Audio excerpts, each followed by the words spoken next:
All right, and we are live. Thank you all for joining, those who are here already waiting on the show.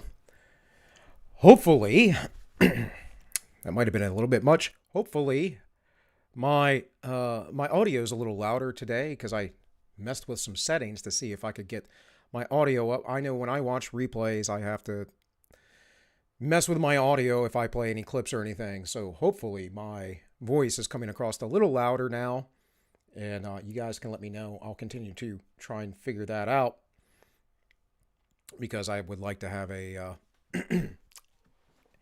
as much as possible, a stream that has a consistent sound level to it. So, let me go check the other streams real quick. Make sure everything's running good. Hoping that there are no problems today. It's a nice day out. So problems should be few and far between, but you never know. You never know, especially with some of the things I'm about to talk about today. And there's a reason why I titled the stream what I have, and that is, are we suggesting 74 million citizens are enemies of the state? That is, those who voted for Donald Trump. And the reason why I say this is because of disconcerting news that has come out. Very disconcerting news from the White House. And I'll show you a few statements. We're going to talk about a few things today. So I'm not going to do what I normally have been doing. And I might not stream for a full 2 hours as I generally do, or a little bit over. We'll see. I have eggplant parmesan to make for my wife because she wants to try to induce labor, and I guess eggplant can do that. I don't know. According to her and the old wives, I suppose.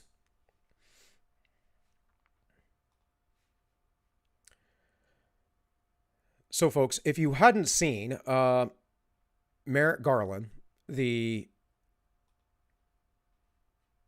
current AG, has had a few choice statements as of recent.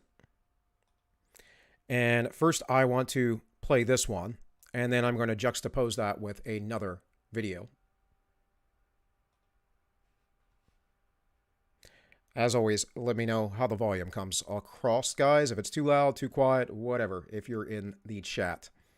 Mr. Attorney General, yes, over the past 3 months, I think the FBI has done a diligent job in pursuing those that breached the Capitol, including to the extent of, visiting their homes, tracking phone records, and all of that. Curious, we had that incident occur that was horrific to anybody. What has been done in a similar light where you look at Antifa, BLM activists that were, active in so many places across the country this past summer? Has that same diligence and effort been applied there? And I think when you add up the number of individuals involved, it would be a lot. I'm just curious to see what your approach is there and what your thinking is there. Okay, I think that's a perfectly fair question.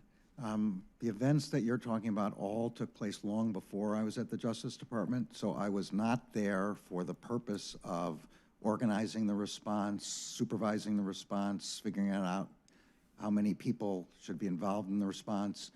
As far as I understand, in terms of the arrests and the investigations, they're largely completed, and long before I got here.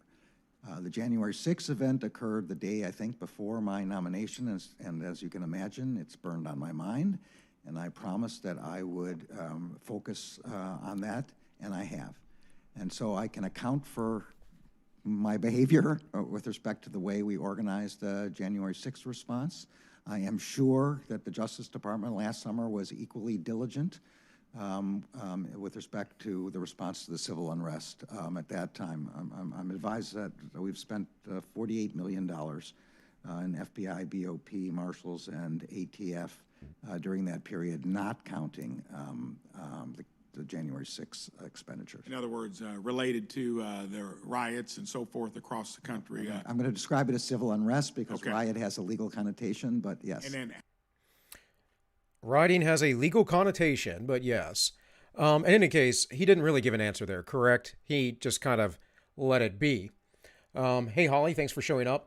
As I mentioned, I don't know if you guys were here at the very beginning. I messed with some settings, and I'm hoping that my volume, that is through my mic, me speaking, is louder than normal, because I do tend to find if I rewatch it, my streams, that any particular video I might play is much louder than my own output, and I actually have that set much lower. So if I'm extremely loud today, guys, let me know. I'll continue to mess with that, or if you don't notice any difference, let me know, please.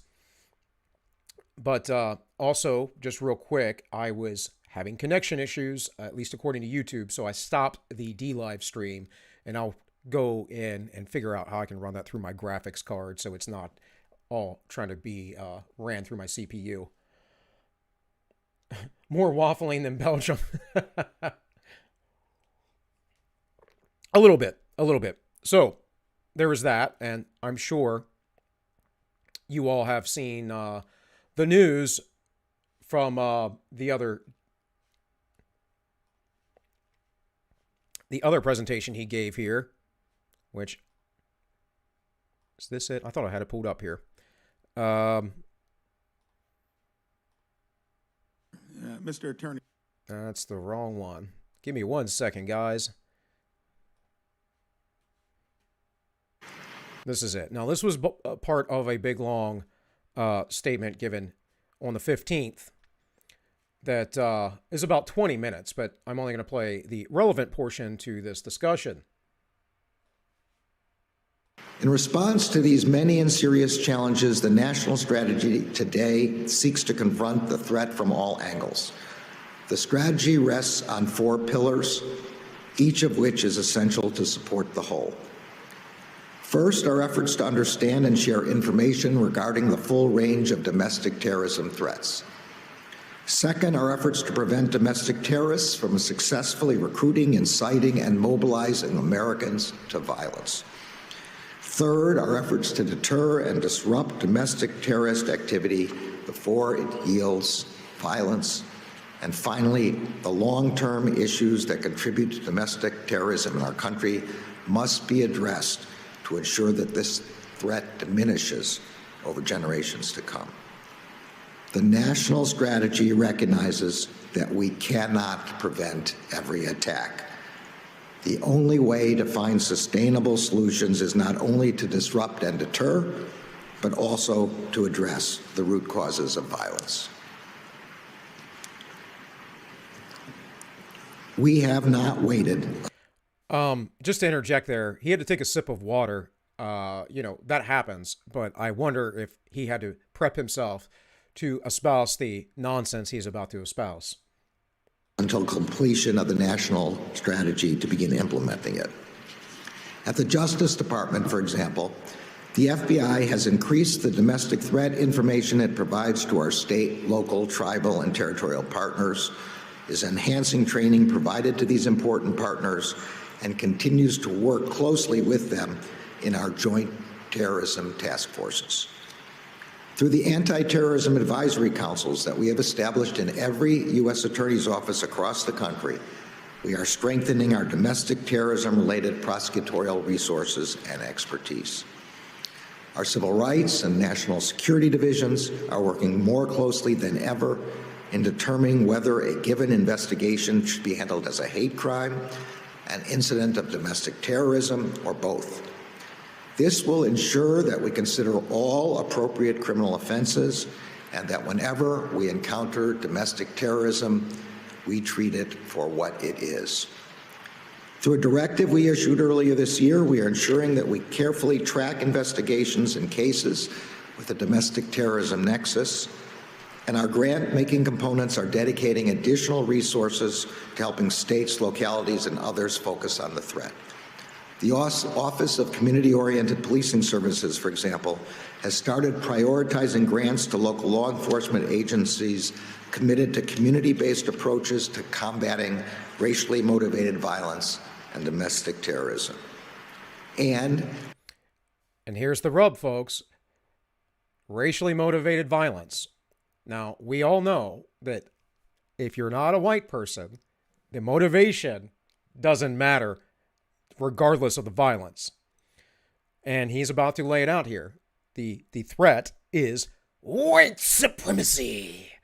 Of course, because somehow, some way or another, white supremacy has been burning down cities, looting, destroying the police, murdering people all over the place, even though we know it is Marxist groups. And if they were actually saying white supremacists, as far as what many of these Marxist groups are, because at least as far as the suburban housewife goes, they kind of seem to be that way. They want racial segregation. They want oppression of certain racial classes. Maybe not the poor black and brown folks, but they do treat them like they're little kids instead of grown adults. So if he's talking about that, that would be one thing, but he's not. He's talking about average, everyday Americans. And I'm going to make this case by showing you some things that you may not be aware of. we will seek to determine whether there are any gaps in our capabilities that should, consistent with our needs and our shared values, be addressed through legislation. To support these efforts, the President's discretionary budget request for fiscal year 2022 seeks over $100 million in additional funds for the Justice Department to address the threat of domestic violent extremism and domestic terrorism. All right, guys. So you can look at more of that if you would like. This is the statement from the White House, and there's another statement that came out a few months ago you may not have heard of. Hey, Rec Report, glad to see you here. I think it's the first time I've seen you on this channel.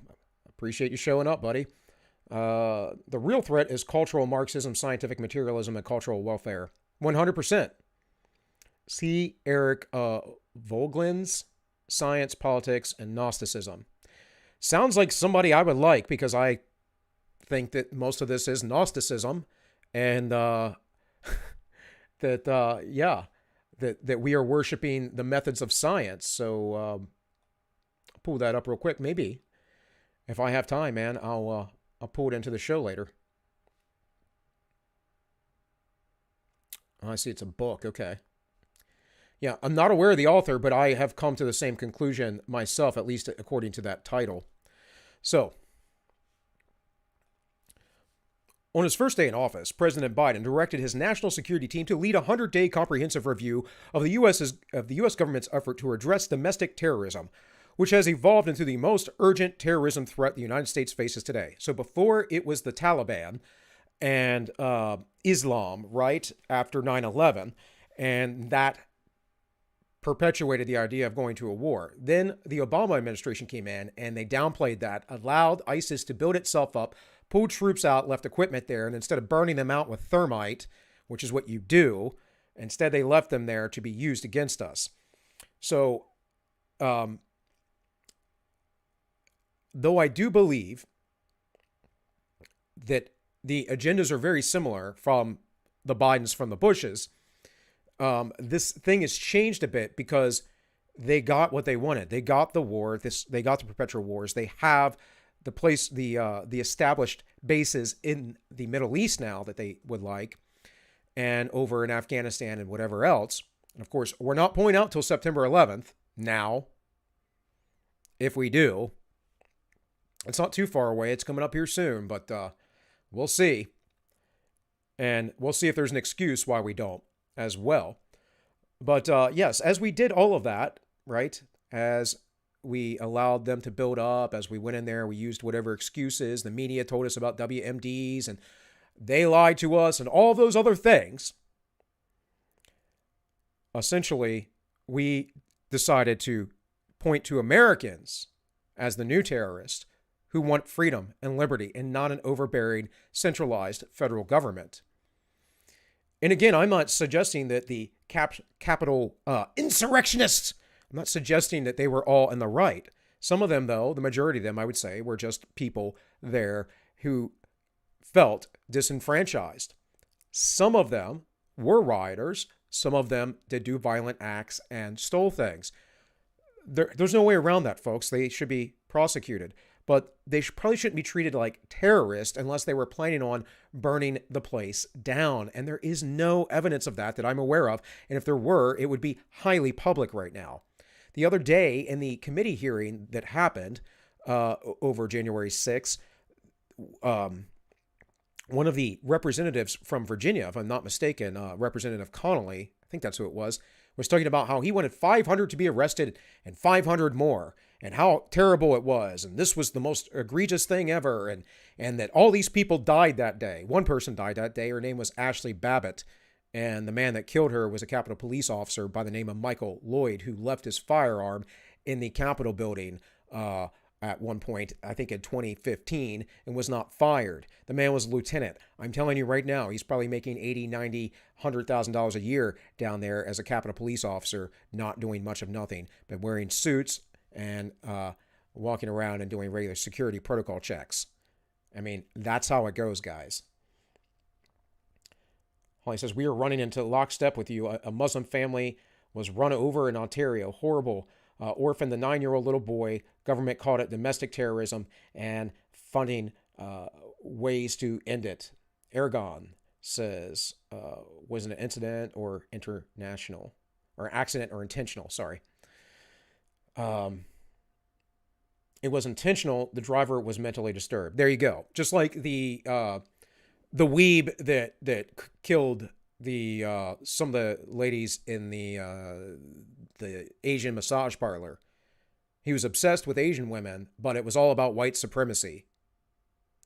I don't think he was being a white supremacist by admiring and respecting someone else's culture and the beauty of their women. I think you have that a little bit backwards.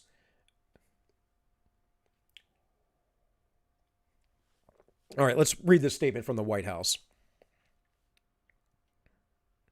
As a result of the review, the Biden administration is releasing the first ever national strategy for countering domestic terrorism to address this challenge and the American national security, improve the federal government response.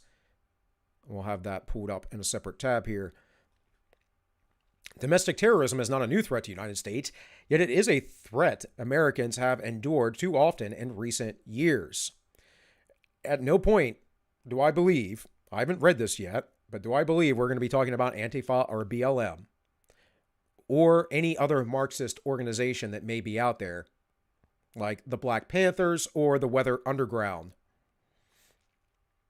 The comprehensive strategy provides a nationwide framework for the U.S. government and partners to understand and share domestic terrorism-related information, prevent domestic terrorism recruitment and mobilization to violence, disrupt and deter domestic terrorism activity, and confront long-term contributors to domestic terrorism. Our approach will protect both the national and civil liberties of the citizens.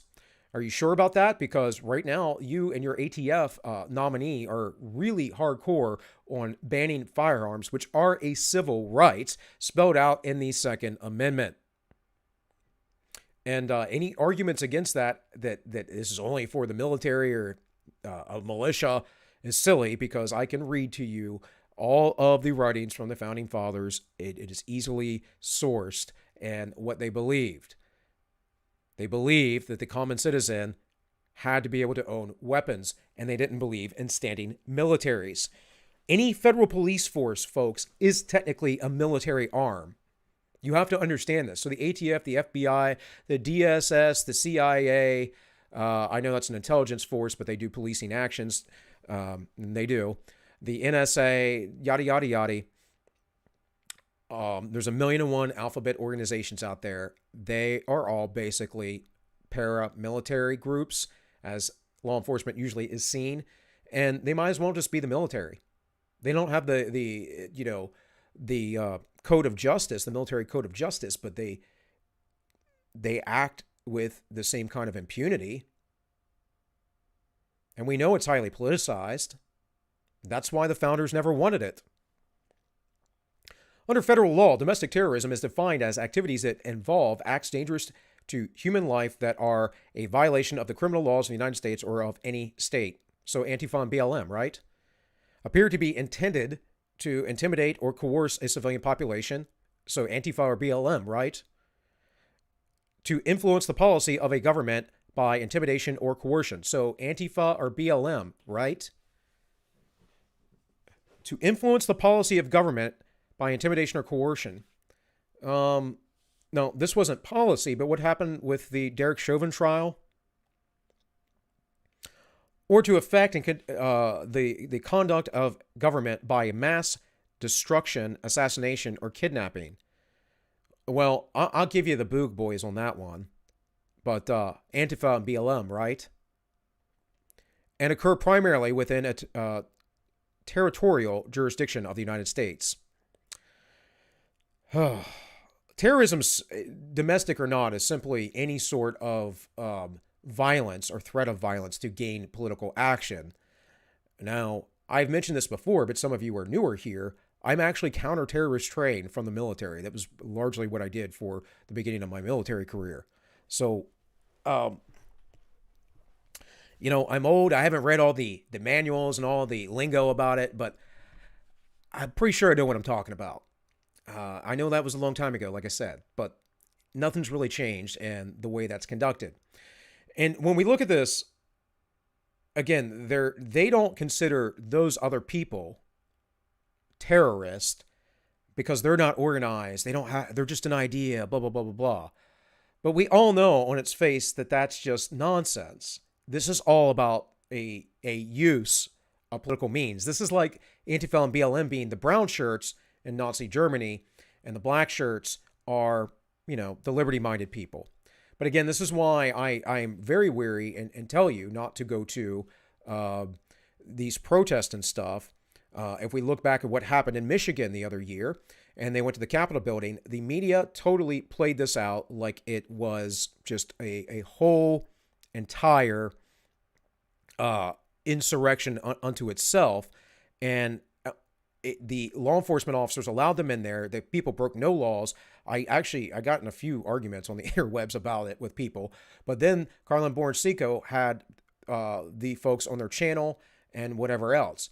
They just wanted to go to work. But the media manipulated it. So I'm going to read the rest of the statement in a minute. But I want to show you something. After our show last night over on the Ends Justify the Memes, I ended up watching Tim Pool's show. So often I'll turn on Tim, and I'll either watch him depending on where the conversation is going or who he has on, or turn him off and find something else. I mean, it's pretty much simply my relationship with them. But they were having a good conversation last night, and partially because Luke Rurkowski is back, and Luke's a little bit more my speed because Tim doesn't like to say certain things.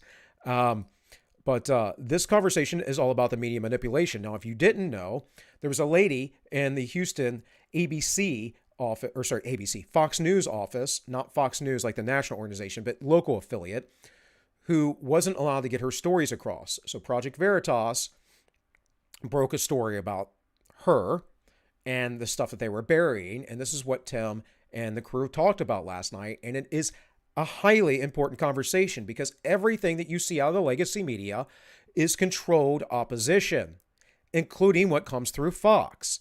So Fox can be better at times, but you have to understand that they're always trying to weave a narrative for the political powers that be. And I'm going to play this clip. Maybe we'll watch it in whole. We'll see. There's so much said. It isn't really anything that I don't say.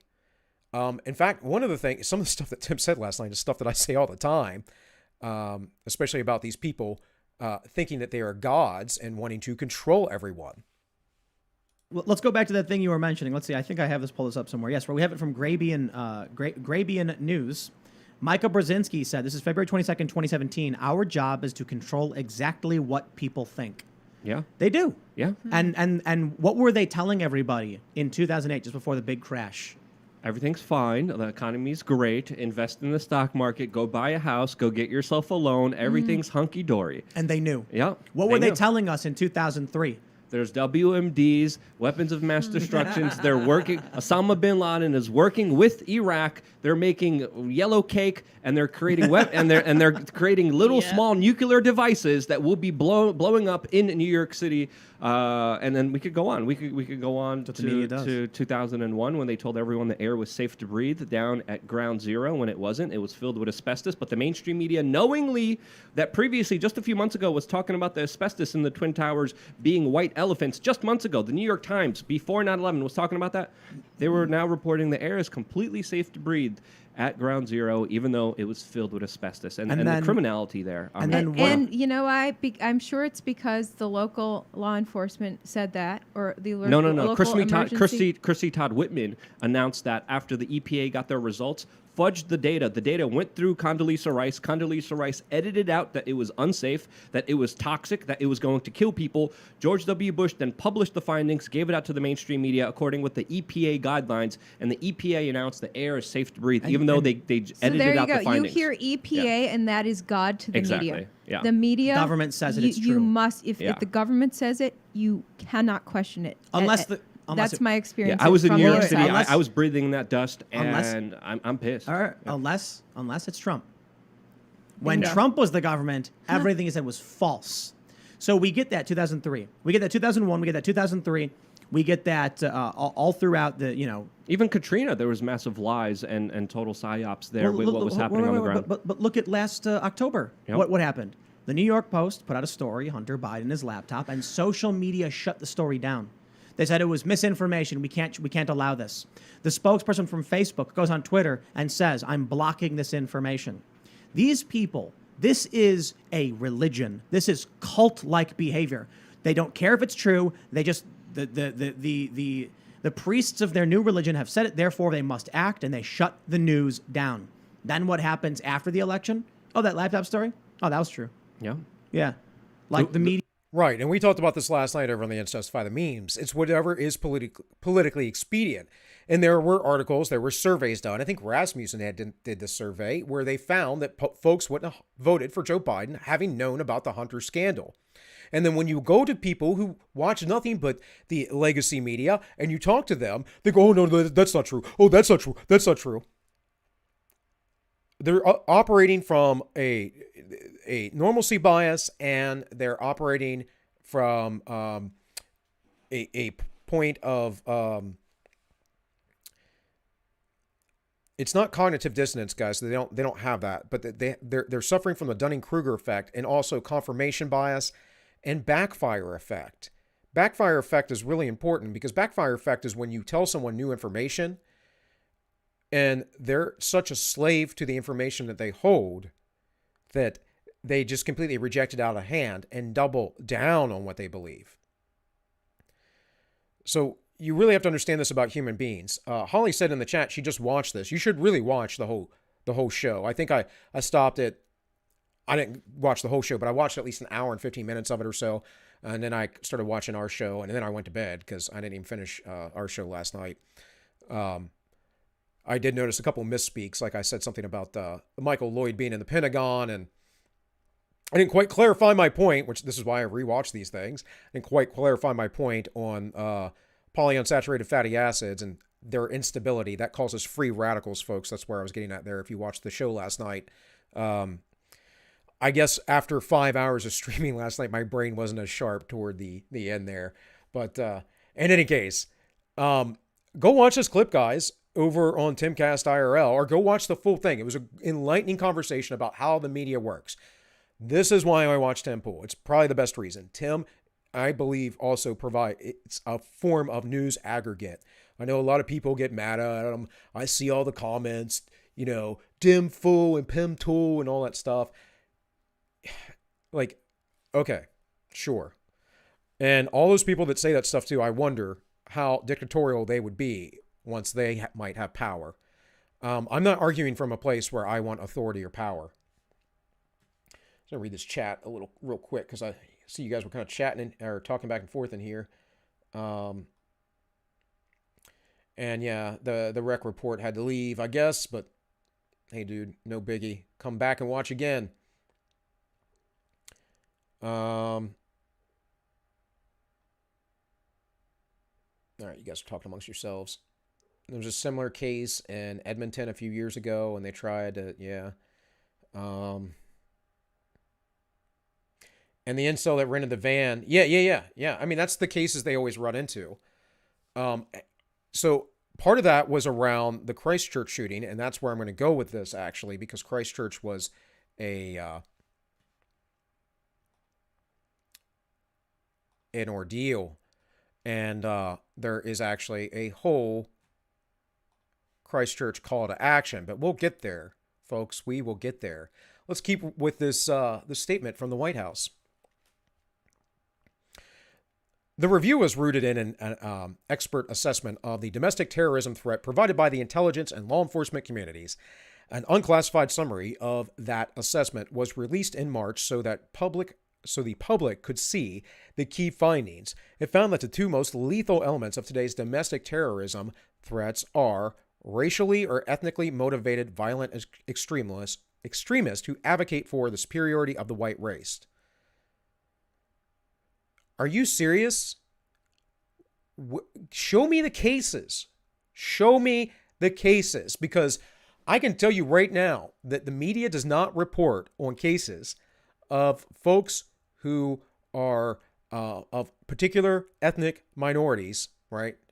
Particular skin tones, or particular minority religions, that is, here in the United States. They do not report on them. They do not talk about the color of the individual. Just the other day, there was a mass shooting that was carried out by a black man, and they did not report on it. Yet there was a accident with a car, and they said that it was, well, it wasn't an accident with a car. I think someone plowed through protesters or something. I can't remember the story exactly off the top of my head. I see so much. But in any case, they reported it as a white man immediately. This is not a system of justice. This is a system of demoralization, and it is meant to do so in order to enslave you. Remember, the majority of the population in the United States still is ethnically Caucasian. They are of European descent. Many of them are mutts like me. I mean, I'm largely Scot-Irish as far as I know, but I have some other, heritage, like Native American, North African, and my father found out he's got a little bit of Jewish descent, but from generations ago. So, and of course I also have a large German descent, which is this area. It's Scot-Irish and German, but I have those other things as well. But of course I'm white passing, right?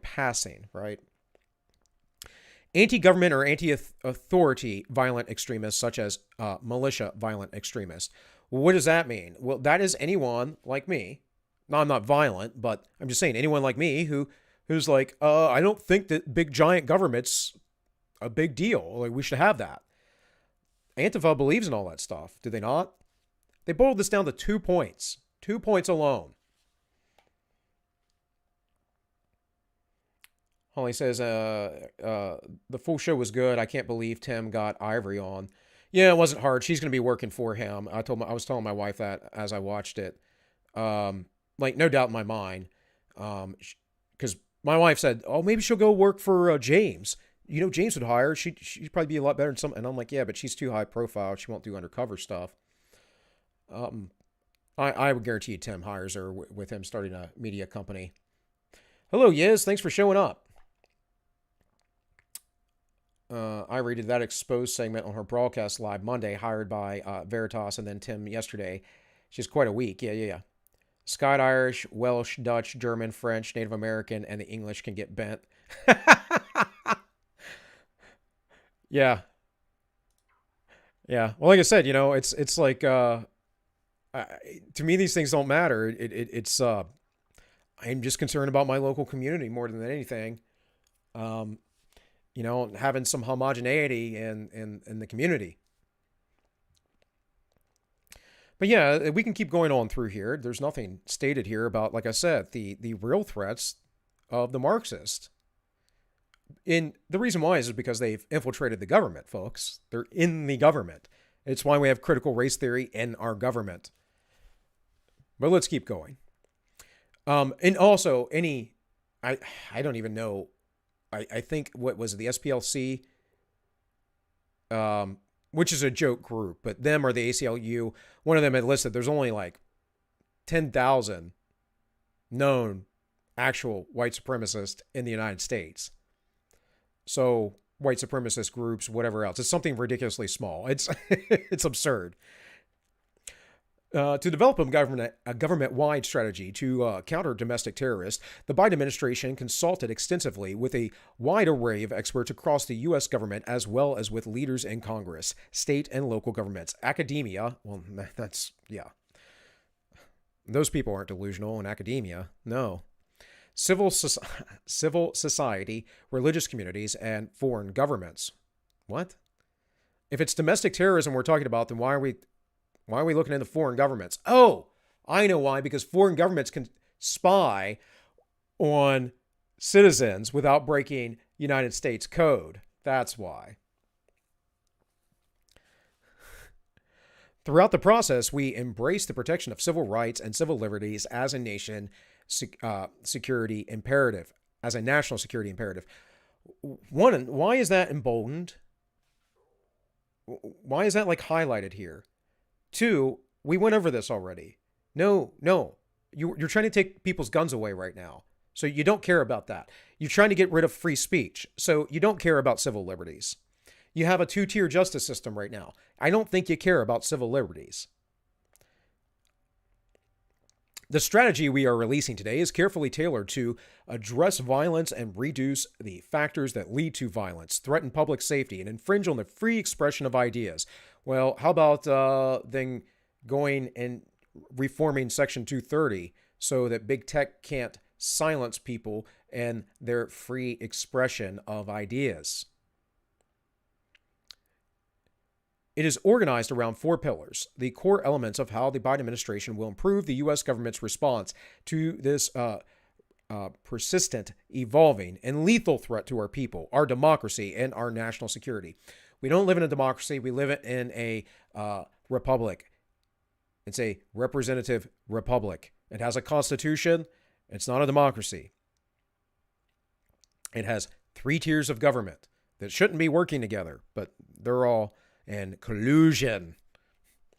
Pillar 1, understand and share domestic terrorism-related information. The U.S. government will enhance domestic terrorism analysis and improve information sharing throughout the law enforcement at the federal, state, local, tribal, and territorial levels, and where appropriate private sector partners.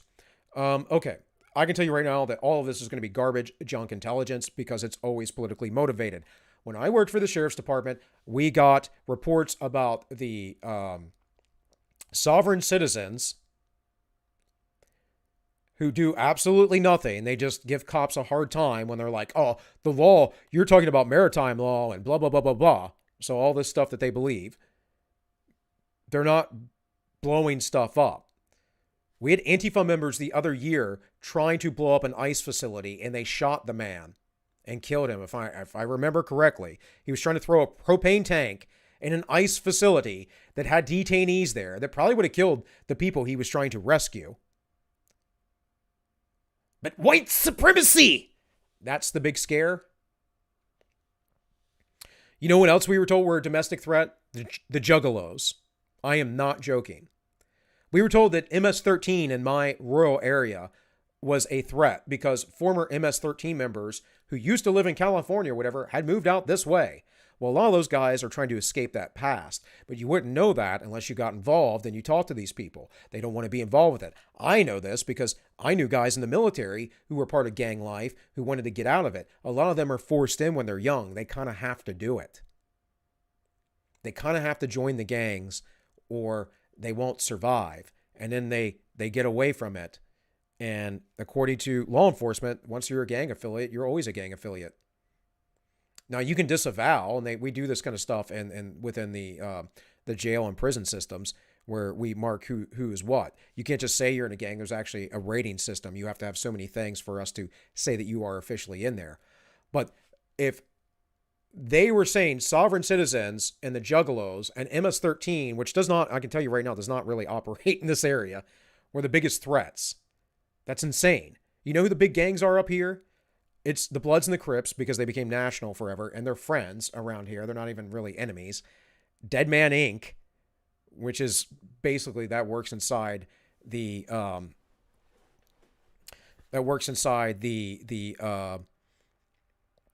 the prison system as a assassination arm of other gangs, essentially. And then you have the Black Guerrilla family, which are generally, if I remember correctly, the Black Muslim gangs. That's about it. But we're worried about the Juggalos and those sovereign citizens.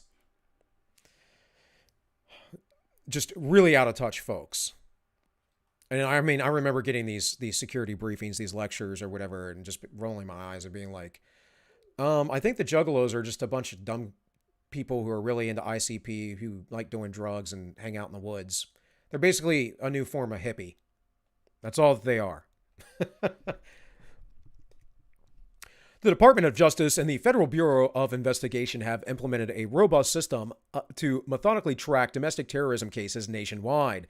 The Department of State, as well as the intelligence and law enforcement communities, are learning more from foreign partners about the international dimensions of this threat.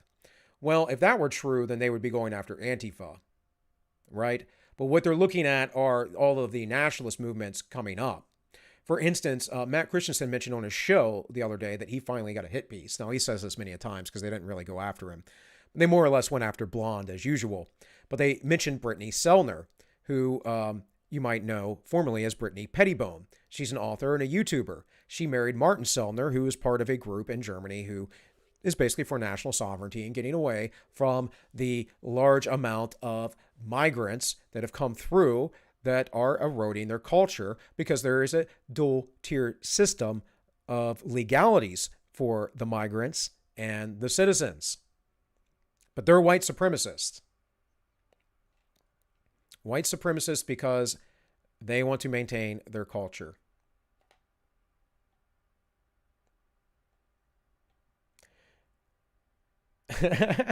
Yes, sure. I can stream with me tomorrow between 1 and 3 p.m. Eastern if you like.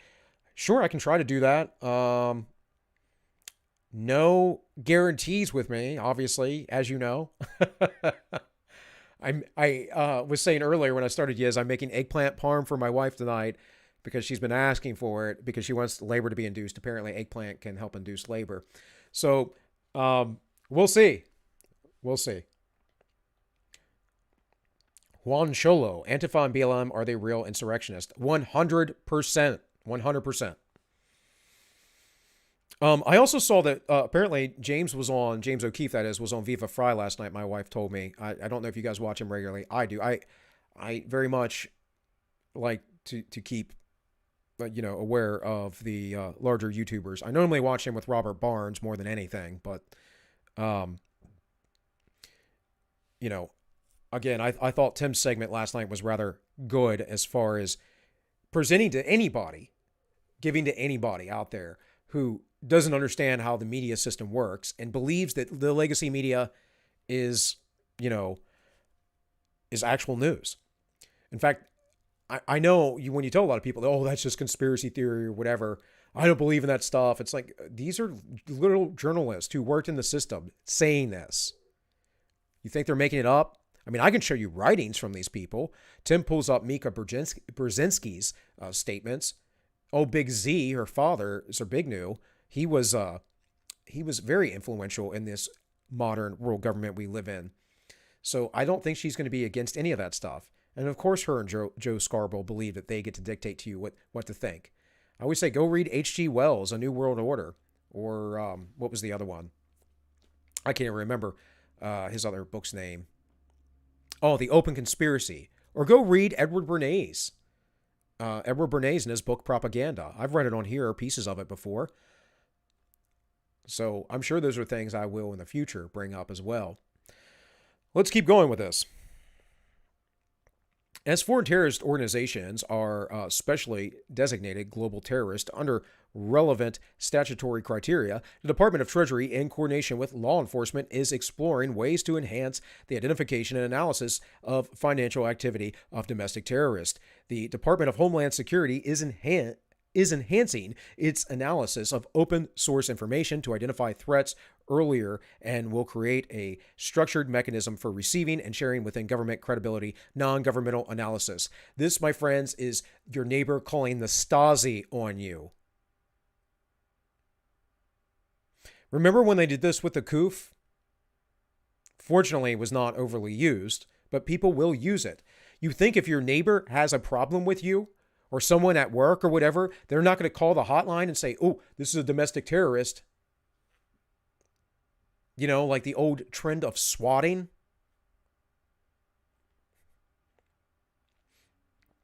Pillar 2, prevent domestic terrorism, recruitment, and mobilization to violence. Drawing on the expertise of a variety of departments and agencies, the U.S. government has revamped support to community partners who can help to prevent individuals from ever reaching the point of committing terrorist violence.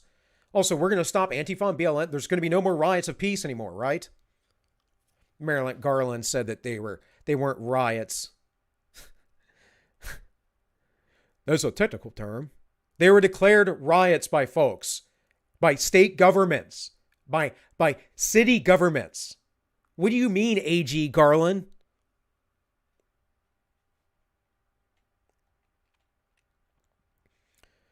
The U.S. government will strengthen domestic terrorism prevention resources and services. For the first time, the Department of Homeland Security has designated domestic violence extremism as a national priority area within the Department of Homeland Security grant program, which means that over $77 million will be allocated to states, local, tribal, and territorial partners to prevent, protect against, and respond to domestic violence extremism. The DHS and the FBI are working to strengthen local prevention and threat assessment and threat management frameworks. So essentially, if you are a right-winger, if you are a liberty-minded folk, if you're conservative, whatever that means to you, if you're left of Mao, as our friend Don says, and you live in a Maoist city or area or state, expect them to take money in grants and to be looking into this and to ramp up their police forces.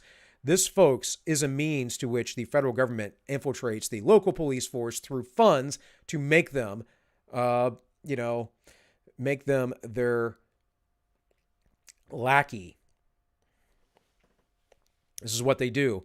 This is how they got the states to change the drinking age nationally. Louisiana was the only holdout until, 10, 20 years ago, whenever it was that they upped the age, because they decided to just withhold federal highway funds. Now, there is hope because there are sanctuary areas. Like I live in a 2A sanctuary county right now, and there are other counties doing that across the nation. But that's just with 2A, so we'll see where the rest of this goes. There are people who are pushing against this. I talked about Michael Cisco, who's going to run for Congress in my area. I had dinner with him. And my wife and I had dinner with him the other week. He just got back from a trad forum with Michael Witkoff and E. Michael Jones and a few other folks. I saw him stream the other day. Now, his assessment of this, which I don't quite agree with, is all these 3%er groups or militias they're all feds. I don't agree with that, but they probably have feds embedded in them. And I've told you before, if they could get the Boog Boys of Michigan, they can get Antifa. They just refuse not to. If Steven Crowder can infiltrate Antifa and James O'Keefe can infiltrate Antifa, then the FBI certainly has the resources to do so. They just choose not to. The Department of Defense is incorporating training and for service members separating or retiring from military or potential targeting of those with military training by violence extremist actors. Let me read that again. The DoD is incorporating training for service members separating or retiring from the military on potentially targeting of these with military training by violent extremist actors. Meaning they're giving them training so that the people leaving the military, when they make connections with other vets, can snitch on their buddies. The U.S. government will improve public awareness of federal resources to address concerning or threatening behavior before violence occurs. The U.S. government will augment its efforts to address online terrorist recruitment and mobilization to violence by domestic terrorism through increased information sharing with the technology sector and the creation of innovative ways to foster digital literacy and building resilience to recruitment and mobilization. So again, they're going to use big tech like they're going to use foreign agencies to spy on Americans or ban them, keep them from organizing in any way, shape, or form. Now, many of us have talked about this before. When I originally conceived of trying to write a book, one of the first things I thought of is they're going to be banning everything and everyone, and we're going to have to use carrier pigeons eventually. Yeah, it's kind of a joke, but it's kind of a reality too. Let's see here. What's going on with chat? ICP is kind of trash anyways. Yeah, I mean, some people like them, whatever. I don't know. I never got into them. They came out when I was like in high school, and I knew a bunch of people that were into them, but wasn't really my thing. But I get like people like going out and living in the woods and following around bands and a festival, you know, doing a bunch of drugs and whatever else. As far as I see it, those people are just hanging out and they're not really hurting anybody other than themselves, right? Yes, that sounds good. Let me know tomorrow around lunchtime. Sure. Yeah, for sure. Yes. Antifa and BLM are the real insurrectionists. Yeah, I already read that. Sorry. I'm already on a watch list or two. The feds will laugh at any neighbor reports. Well, yeah, and guys, it's not like I don't understand like some of you. I know Yus has done it, like going out and doing activism, but it just puts the public, they're not aware. So this is just my opinion. Again, like you guys do what you want, but like they're not aware of what you really stand for. And that was part of the interview yesterday with that journalist, is that she was talking about, she actually interviewed this group that were against this certain jihadist group, and they were against things like child grooming, right? Marrying of young children, abuse of women, blah, blah, blah, blah, blah. But the Fox News affiliate told her not to cover it, not to talk to them because they were domestic extremists, and they were told that because the SPLC labeled them that, when they were actually standing up for individual human rights. This game is very, very deep, and like there's certain things that we have to be careful about, right? So in any case, we get down here and it says the United States also recently joined the Christchurch call to action to eliminate terrorist and violent extremist content online, an international partnership between governments and technology companies that works to develop new multilateral solutions for eliminating terrorist content online while safeguarding the freedom of online expression. Well, you're not safeguarding any freedom if that's the case. In fact, my thing is, if I were a leader and had the power of these people, I would want the terrorists to speak freely so I would know what they were doing. Third pillar, disrupt and deter domestic terrorism activity. The work of the federal government, law enforcement, as well as our state, local, tribal, and territorial law enforcement partners is critical to countering domestic terrorism. The U.S. government will increase support for federal, state, and local law enforcement in addressing domestic terrorism nationwide. U.S. Attorney's Office and FBI field offices across the country have formally made domestic terrorism a top priority, blah, blah, blah, blah, blah. We're just repeating ourselves. And it talks about the money allocation and so forth. So you guys can go look at the rest of this. I think that's enough on this. Confronting long-term contributors to domestic terrorism. Right here, the very first sentence. Every component of the government has a role to play in rooting out racism and bigotry. This is probably seen legitimately by them, actually. And I say that because they're supporting the Marxists, and they're only supporting them for a grander agenda. They're not really Marxists themselves. They're just authoritarians. but they're supporting them to get these things across in order to enslave the entire nation. And they probably honestly do believe that fighting against their plans is racial bigotry. I mean, the interesting thing about this is the standard can be applied in reverse, because bigotry is just, being closed-minded to someone's opinion, generally speaking. It can mean a multitude of things, but that's what it truly is about. And are you not closed-minded, federal government, White House, to the opinions of people who don't think that you should have so much power and authority?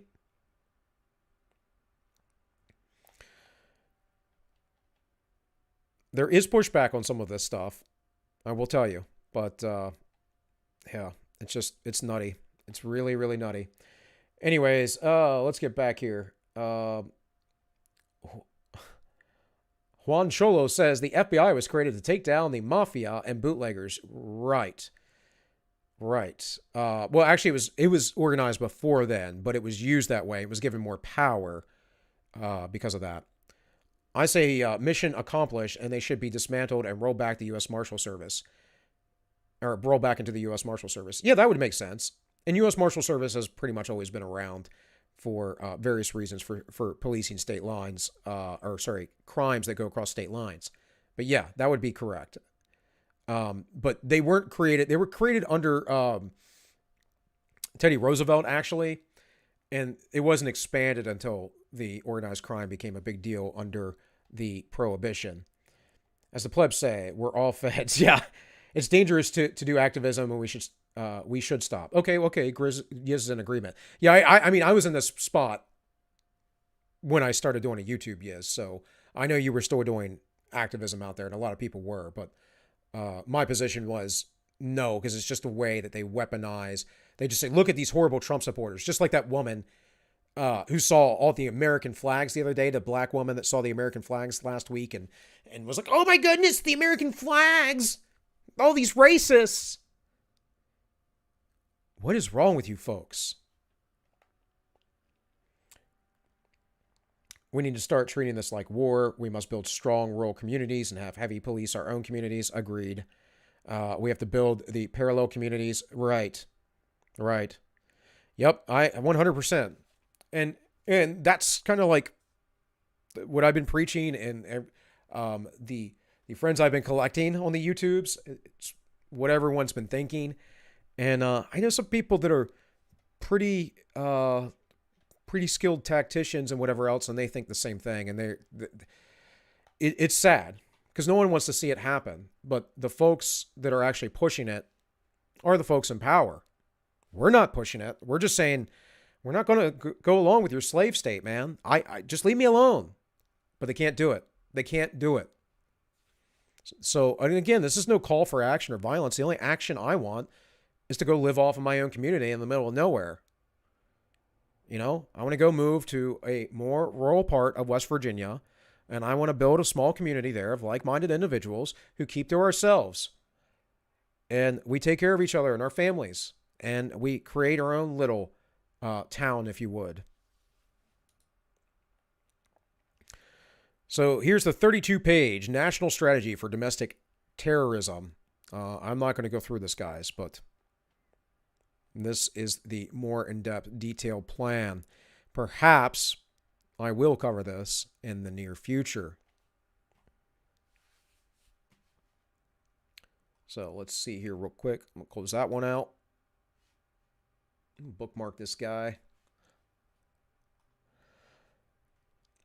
So this was from May 7th. The United States joins Christchurch call to action to eliminate terrorist and violent extremist content online. It's from the State Department. The United States endorses the Christchurch call to action to eliminate terrorist and violent extremist content online. Formally joining these are those working together under the rubric of the call to prevent terrorist and violent extremists. There's always a threat, folks. Always a threat. Before it was Islam, and then it was obviously these extremists, these teabaggers, in the government, right? They used derogatory names for the Tea Party. Then it became the Trump supporters. Then it was the COOF. Now it's just domestic terrorism. It's just flat out. The terrible terrorist attack of March 15th, 2019 against houses of worship in Christchurch. No.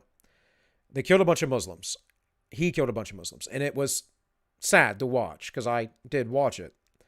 And they did almost nothing to try and stop it. One guy tried to get the guy, kind of knocked him off balance. He pushed him down, shot him immediately. Everyone else huddled in quarters.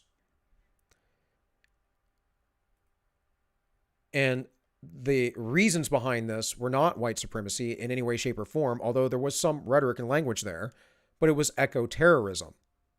Eco-terrorism is a long-standing left-wing position. Now, again, what are we talking about here? Right, left, whatever else? I don't know. Sounds like to me, everything that I read from the manifesto, that the guy was definitely more aligned with the left than he was with the right.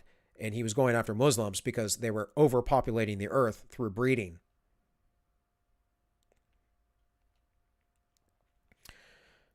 And anyways, it says, we applaud language in the Christchurch call, blah, blah, blah, blah, blah. So again, this is some international nonsense that we shouldn't be a part of as a sovereign nation.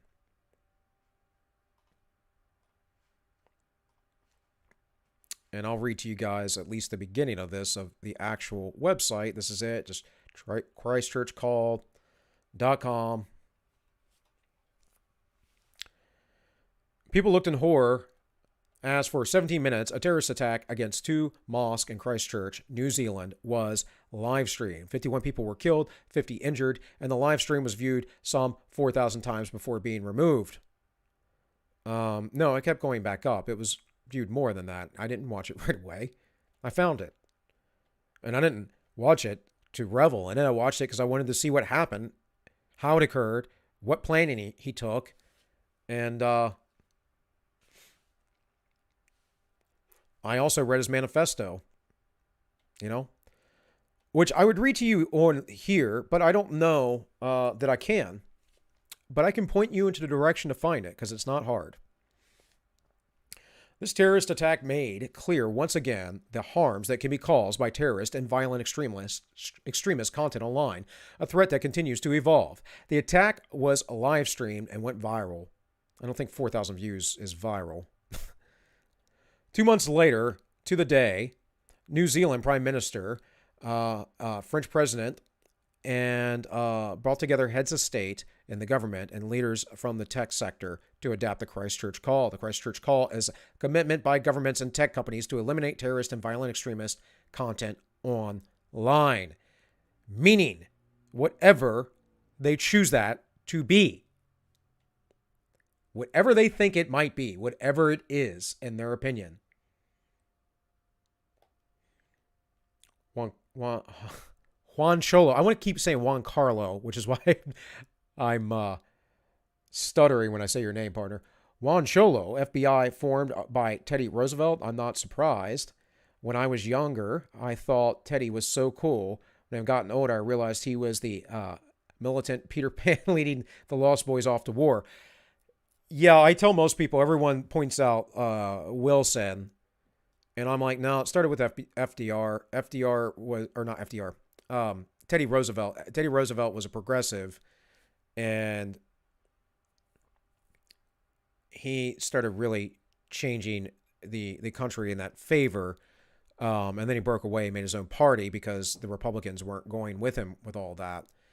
Of course, Wilson did a lot of bad things. The Federal Reserve and the income tax were, of course, quite horrible, which we're going to talk about some of that stuff here in a little bit. But also, he got us into the First World War, started the League of Nations, those things. So it's a combination of these folks in this era. But the reality is none of this would have happened if the North and the South would have just had a peaceful divorce, if they just would have split and Lincoln wouldn't have been a tyrant and started a civil war. I mean, that's just the reality.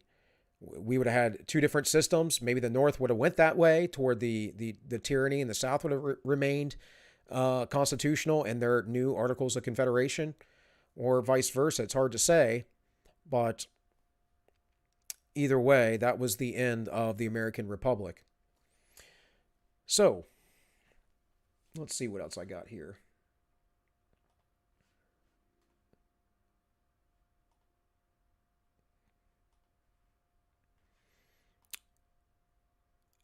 Yes, there were a few things.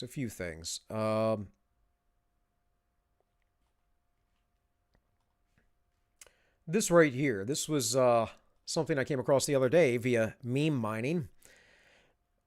New Zealand community calls for movie about Christchurch attack to be shut down. Rose Bryan to drop Jacinda Ardern role. So they were going to literally make a movie about this. And I saw that Rose Bryan was going to be in the movie, but they were going to literally make a movie about Christchurch. When do they ever make movies about mass shooters? They are trying to prop this up and glorify it as the reason unto which all of these things are justified, folks. There's no other reason to do such a thing. What was the other article I was looking for? Oh, it wasn't the article. It was this.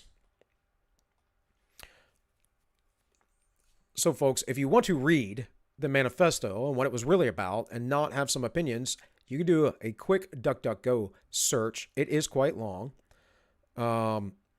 But this has some, I think, hyperlinks and whatever in PDF format.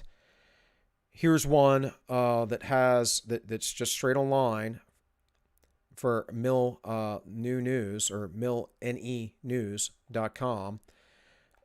And it's just straight on the website. Most of these are opinion pieces. And of course, if I come here to the Slate article, I'm sure it's just going to tell me how he's a big white supremacist, just like many leftist friends told me. And I'm like, did you read the manifesto? Like the guy's whole point was to accelerate things. And he was putting stuff in there that was confusing, but he was a bit of an accelerationist. I think that he was an eco-terrorist and was trying to bring about the real, full-on, debt slavery government of the world. He wanted to accelerate it. And lo and behold, his wishes were fulfilled as they've started this whole initiative across the nations. And that's really what this stuff is about. It's crazy. It's crazy they give this any credence at all. And obviously, we had a big mass shooting in the United States some years ago as well, in Vegas, and we've yet to hear anything about that. No one knows anything about that. Half of it's been buried.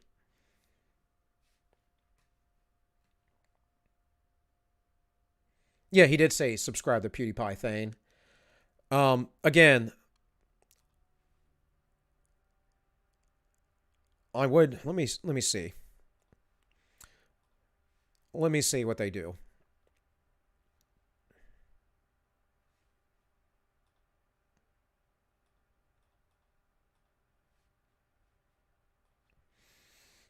This says it's a 4-minute read, but that is the top portion here. These are, I'm assuming, quotes from it. No.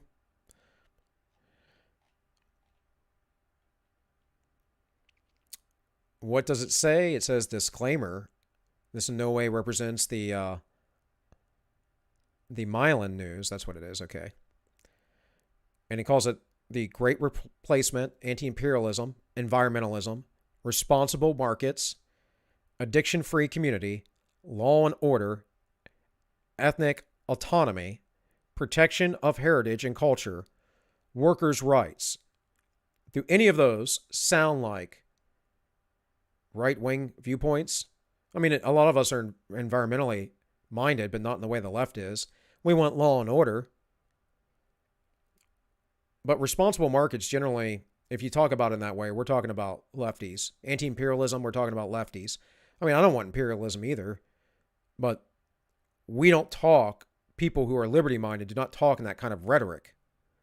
Workers' rights, that's a left-wing thing. Protection of heritage and culture, now that could be a liberty-minded thing, right? But there are things here that seem conflicting.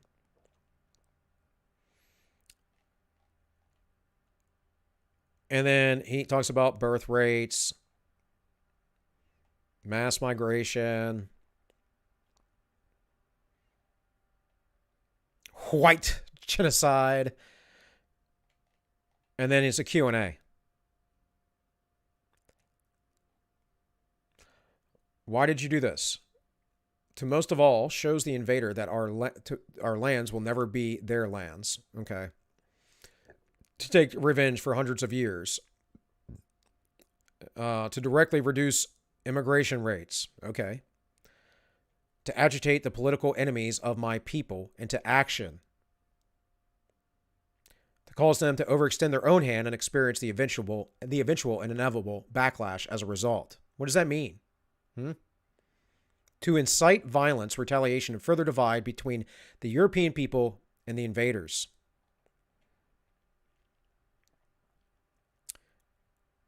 To agitate the political enemies, again, to create an atmosphere of fear and change. I mean, this guy's a revolutionary extremist. I would just say being a revolutionary in general is always left wing, because that's where it comes from. But again, you know, it's sort of a false dichotomy. I'm just saying this isn't somebody who doesn't like government either, as far as I can tell. To add momentum to the pendulum swing of history, further destabilizing and polarizing Western society, in order to eventually destroy the current nihilistic, hedonistic, individualistic insanity that has taken control of the West. Finally, to create conflict between two ideologies within the United States on the ownership of firearms in order to further the social, cultural, political, and racial divide within the United States. This guy's just a straight agitator, right?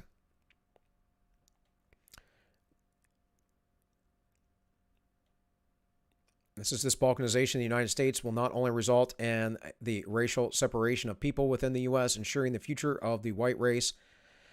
Furthermore, the balkanization, blah, blah, blah, blah, blah. I mean, at best, this is like Richard Spencer style left-wing stuff. Again, I'm not going to go through this whole thing, though. You guys can find it on your own. My greater point is they're just using it as an excuse. It's quite sad. White. Yes, white. Thane said, I'm obviously not saying anything bad about PewDiePie, just... Yeah, well, I mean, it was one of the things that, what was it, Mike Lee used against Candace Owen? The Christchurch shooter had his name in had her name in his mouth. So what? You can invoke any number of people. It doesn't mean that you have any relationship or ties to them. All right, guys, so we've been streaming about an hour. I want to talk about a few other things that are semi-related, and that's just the reality of the world that we live in. And one of them is the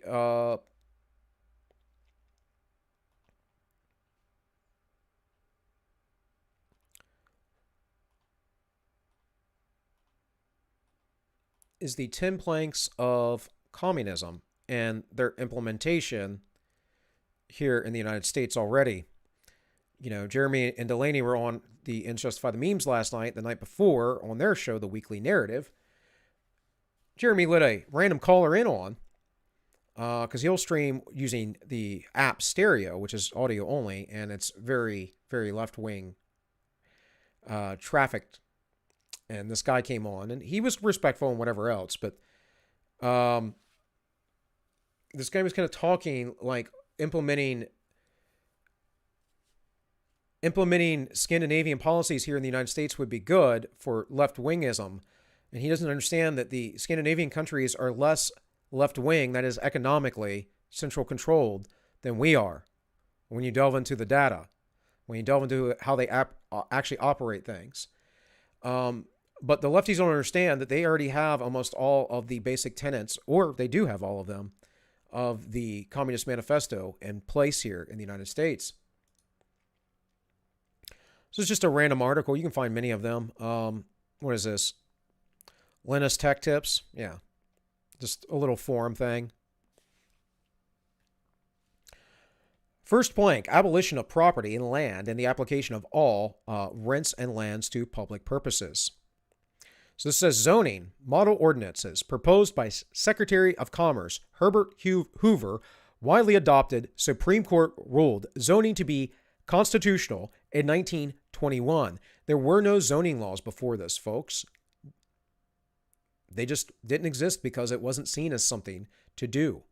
This, again, though, was during the Progressive Era. Hoover was a Republican and was a progressive. You know, the old trope is that Hoover didn't do enough for the Great Depression. No, he actually probably caused it to be worse, and then FDR just ramped up everything Hoover did and put it on steroids.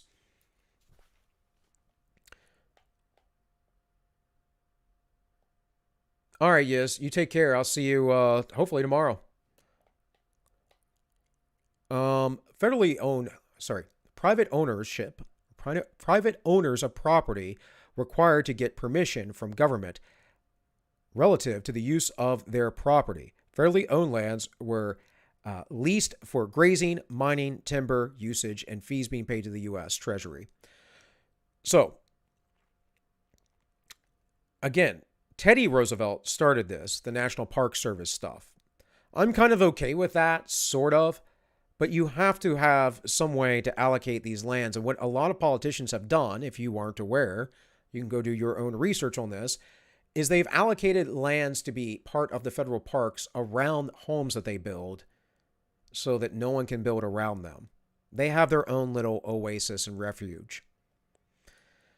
So this is from the Jeremiah Project. I've read this before on here, but I'm going to just show these because they bring up different points.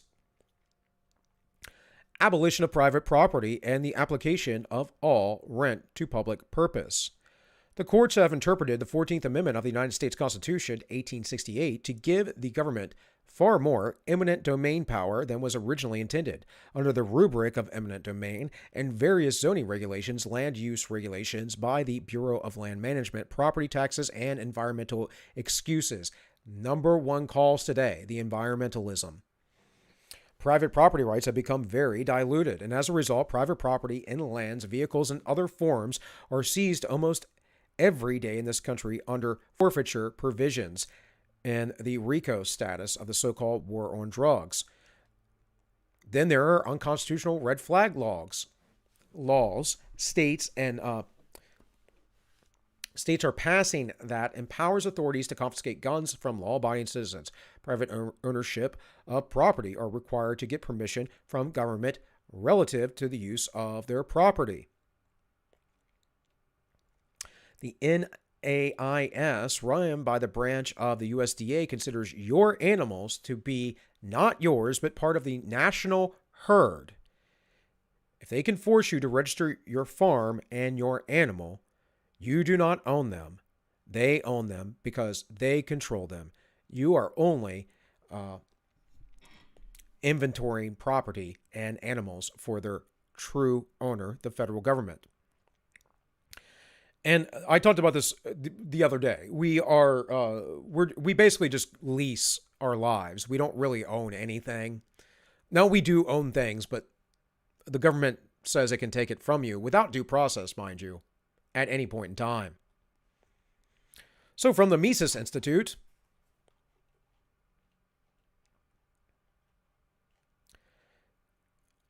abolition of property in land and application of rents of public land purposes. While we're working on this one, the federal government owns huge amounts of land and is acquiring more. Private property rights are being eroded deliberately in the name of protecting the environment. There you go. These are just different articles, guys. There are many of them like this, but just different articles pointing out what is going on here. The second plank, a heavy progressive or graduated income tax. Anyone advocating for this is advocating for communist policies. Corporate Tax Act of 1909, the 16th Amendment allegedly ratified in 1913, the Revenue Act of 1913, Section 2, income tax. These laws have been purposely misapplied against American citizens to this day. You're not supposed to pay income tax on anything that isn't foreign income, guys. That's how the law is written. But the bureaucracy, the red tape say otherwise. And if you go to court and try to fight it on those grounds, you're going to fail in court and end up owing the IRS a lot of money or wind up in jail. A heavy progressive or graduated income tax. The 16th Amendment to the United States, 1913, which some scholars maintain was never properly ratified. And this is, yeah, same with the 14th Amendment, by the way, folks.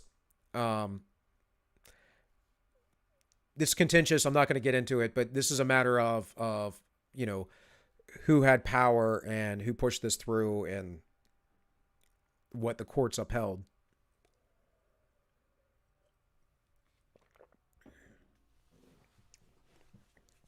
The Social Security Act of 1936, Joint House Resolution 192 of 1933, and various state income taxes established this major Marxist coup in the United States many decades ago. These progressive taxes have replaced tithing for many and continue to drain the lifeblood out of the American economy and greatly reduce the accumulation of desperately needed capital for future growth, business starts, job creation, and salary increases. The income tax requires of us that we serve two masters in violation of Matthew 6:24. This is from the Jeremiah Project, guys, so this is tinged with a Christian perspective. Requires of us that we rob God in violation of Malachi 3:8, requires of us that we committed idolatry in violation of Exodus, yada, yada, yada, unjust weights. So from the Mises article, a heavy progressive or gradual income tax. Need I say more? Before Ronald Reagan's tax law changes, we had exactly that, and many Americans support the idea of taxing the rich more than the less rich. Third plank, abolition of all rights of inheritance, partially accomplished by the enactment of various state and federal estate taxes, laws taxing the privilege of transferring property under the death and gift before death. I don't know why this keeps resetting, but we'll get through it. Abolition of all rights of inheritance, another Marxist attack on private property, is in the form of federal and state estate taxes and other inheritance taxes, which have abolished or at least greatly diluted the right of private property. Let's see what the Mises say about this. Estate taxes, again, are purely punitive because they are taxes levied on assets which multiple taxes have already been paid many a times. And guys, we have this on all kinds of things where you have penalties with pensions and other things if you withdraw money on before a certain age. They'll retax you over and over again. If you get a gift, they'll tax you on that, which means you don't own the property that was gifted to you, do you? And if you don't pay the taxes on that, then of course you owe more and more money. My grandfather said that if 10% was good enough for the God, it was more than good enough for the government. Yeah, I mean, that's a good point, Thane. I would say that we got along until 1913 on purely having tariffs in the United States for the federal government, and the income tax and the Federal Reserve Bank is what has allowed the expansion of power that it currently has. But regardless of those taxation abilities or the power of the Federal Reserve, nothing would matter if we had a moral people who were properly educated, and we had proper moral people who were properly educated in the federal government, and a judiciary that believed in the proper form of the federal government as well. Fourth plank, confiscation of property of all immigrants and rebels. Wonder what's coming, folks. The confiscation of property and persecution of those critical rebels of government policies and actions, frequently accomplished by prosecuting them in courtroom dramas on charges of violations of non-existing administrative or regulatory laws. Violations of non-existing administrative or regulatory laws, what they're saying is not passed by legislatures. You know, like the brace ordeal right now, the difference between a brace and a stock and the SBR and a pistol.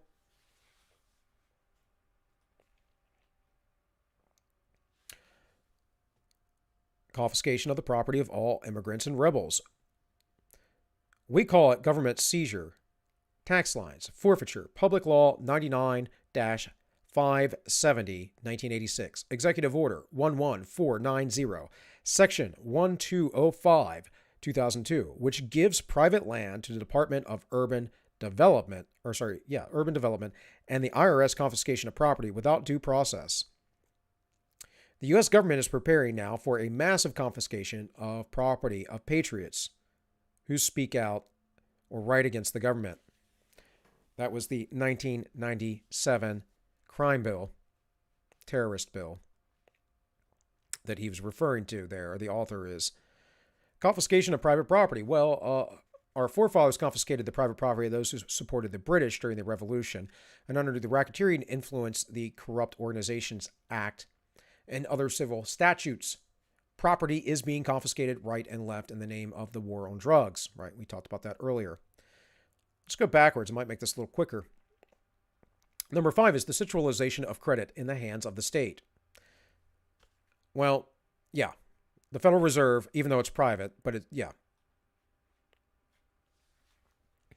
the centralization of the credit in the hands of the state by means of a national bank with state capital and an exclusive monopoly.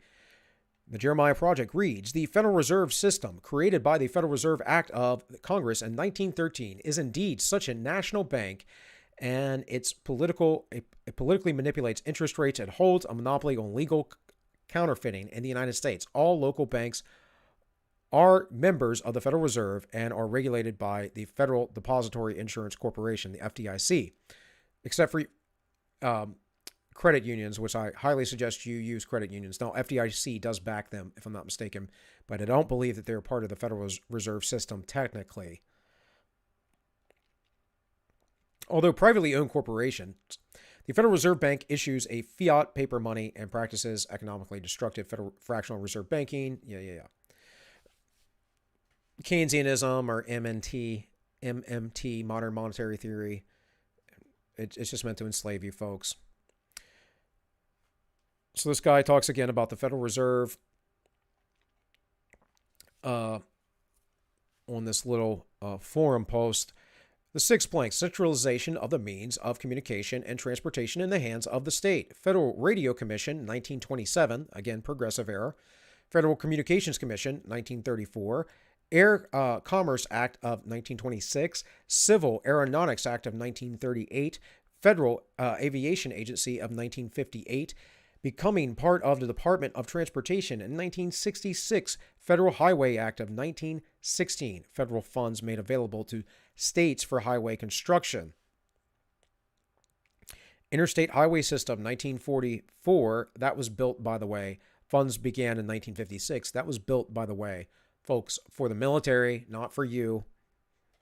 That was built for military infrastructure. Interstate Commerce Commission, given authority by Congress to regulate trucking and carriers on inland waterways, 1935 to 40. Department of Transportation, 1966.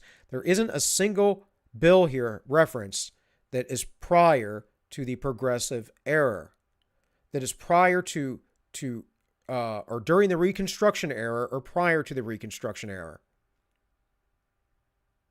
Not a single one.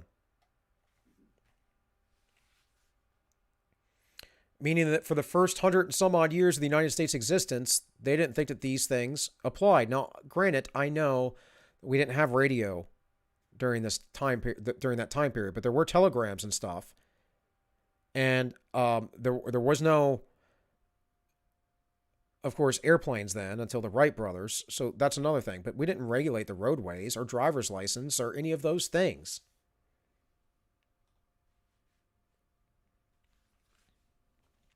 So point number 6 on this other article. In the United States, all electronic communication mass media are controlled and regulated by the Federal Communications Commission, the FCC, established by the Communications Act of 1934. Transportation is controlled and regulated by the Department of Transportation and the Interstate Commerce Commission, established by Congress in 1887. Okay, so there we go.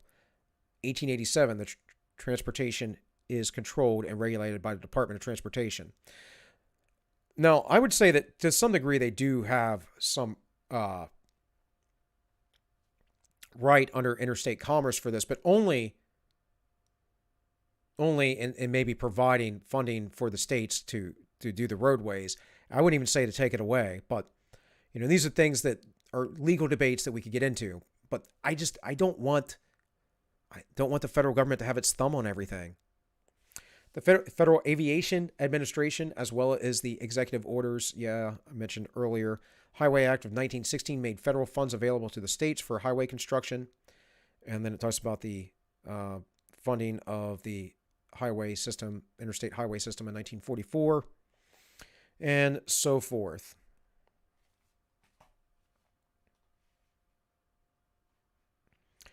Here we say the same thing. Seen a private road or bridge lately? Who licensed all the road, the radio, and television? Only the First Amendment saves the print press from federal licensing, but I suspect that hate speech laws will soon follow, hate crime laws, and etc. So, yeah, and that is the thing. People literally think that, as I have read to you from the Politics of Obedience. People are like, well, who will build the roads? Who will build them? And it's like, dude, do you not know that the majority of roads back in the day were privately funded? Many around the world are funded today, and they operate far more efficiently and are cheaper than government-owned roads. But you're so weak-minded that you like your slavery. So weak-minded that what's his name from H3 the other day was like, well, what good is the government for if we can't trust them?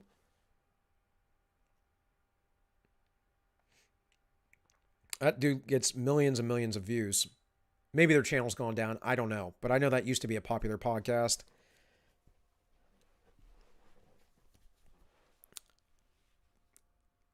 What good's the government if we can't trust them? You can never trust your government. That's why it should be made of local citizens who you can hold accountable. That was the lesson learned during the Enlightenment and the evolution of classical liberalism, as we call it today.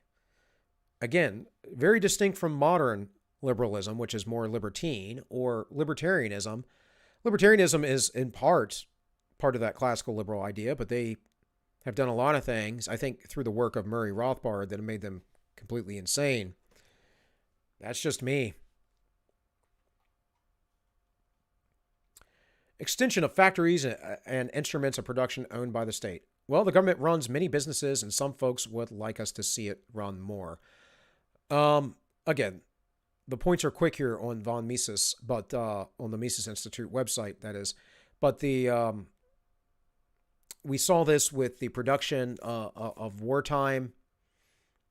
Sorry, guys, excuse me for the minor lapse in my thinking. The upping of production, wartime production in World War II, and then the bills that were used here recently with mask production and other things, pharmaceuticals for the COOF, right? We saw it being used. But more importantly, you have to understand that the majority of when we talk about the highway system and stuff like that too, we have to understand that most of the trains, most of the transport by railways are federally subsidized. And these private businesses being federal, well, this healthcare is part of that. I always talk about the agriculture. Now, this gets into that specifically next, or coming up here. But these things are multifaceted. But what are we doing right now when the government is working with big tech and they're propping up all of the big box chains and Amazon and whomever else while closing down small businesses? You don't see where this is going to lead?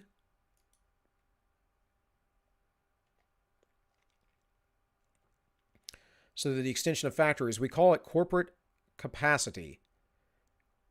The Desert Entry Act and the Department of Agriculture, as well as the Department of Commerce and Labor, the Department of Interior, the Environmental Protection Agency, the Bureau of Land Management, the Bureau of Reclamation, the Bureau of Mines, the National Park Service, and the IRS control of business through corporate regulations.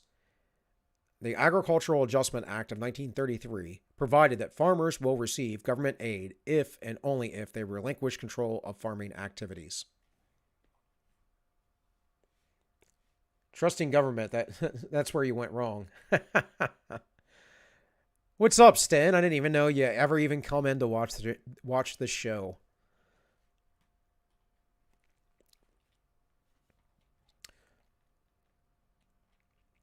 Let's see. Bringing the cultivation of wastelands, the improvement of soil generally in accordance with the Common Plan, Department of Agriculture, 1862, Agricultural Adjustment Act of 1933, farmers will receive government aid if and only if they relinquish control, just like I just read.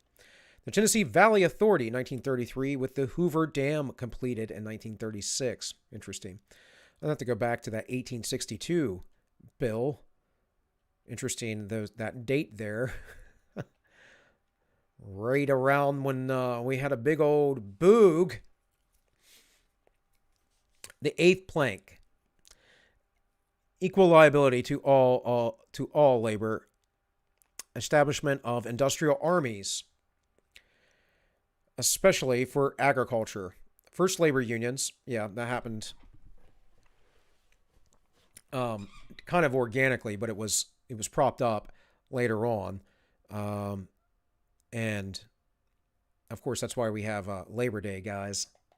We have a communist holiday because of the 1880s and a bunch of people rioting and bombing stuff, as usual. As usual, it's those union people, it's those lefty people.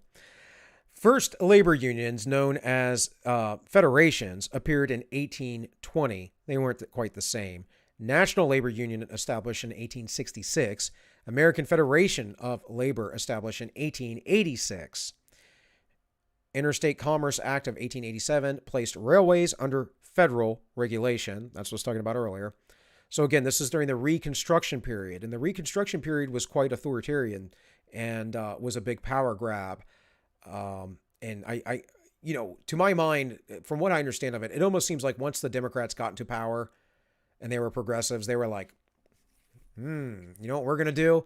We're going to make sure that Republicans never have power again, and we're going to take full control of the federal government. And they did for about 100 years. And the Republicans now, the majority of them have control. They're just Democrats. They're just neocons, rhinos. Department of Labor, 1813. Department of Management Negotiations, sanctioned under Railway Labor Act of 1926. Civil Works Administration, 1933, and so forth. Just for the sake of time to keep moving, I've been on this for about a half an hour. The ninth plank, combination of agriculture with manufacturing industries, gradual abolition of the distinction between towns and country. What did I talk about on Monday? It's exactly what I talked about. How the DC area is a big, great urban sprawl, interconnected, and all these people live in this place. They're going to be completely helpless if supply chains break down because there's nowhere to grow food. I mean, some of them might be able to do a little bit in their backyards, but when you live that close to your neighbor, man, people are desperate. Things get really bad.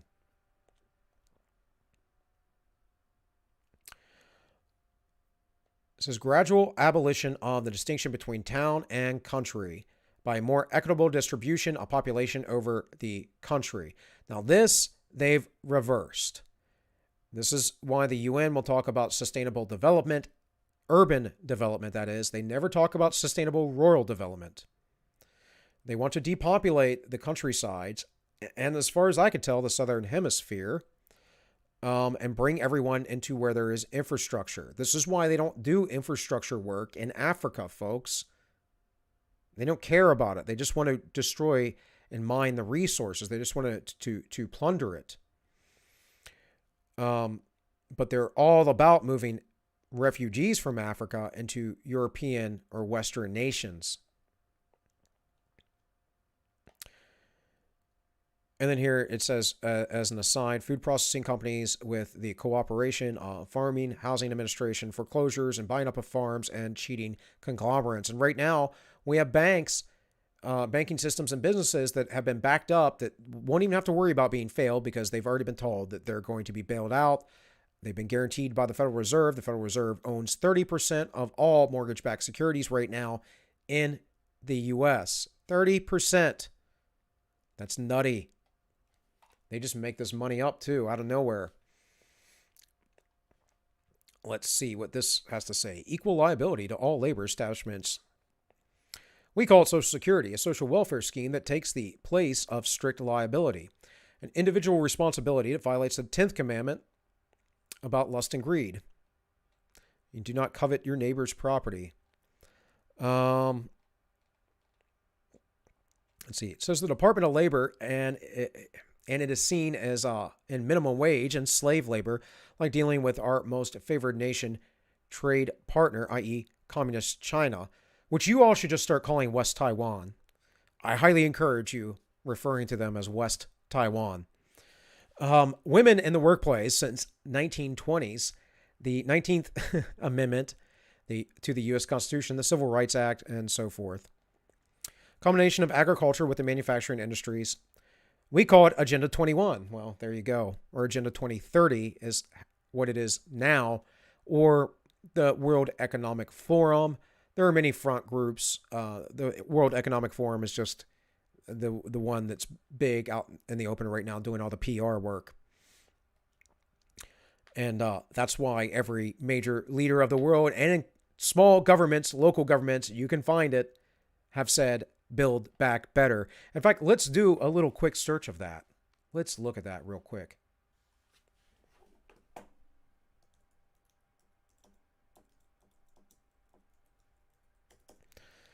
The old Google machine will take me there if I look for images.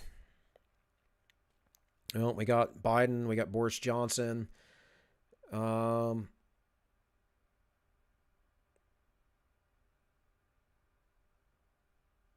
What's this? Community recovery. Build back better. Lincoln County, Oregon. Interesting. That's a local government. Oh, look at this. Build back better. Anne Arundel County, Maryland. What else we got? It don't take long to find these things. That's from recently. I've seen this all over, though. And guys, it's actually hard to whittle this down because a lot of these are other just organizations, private organizations that are all for the Build Back Better.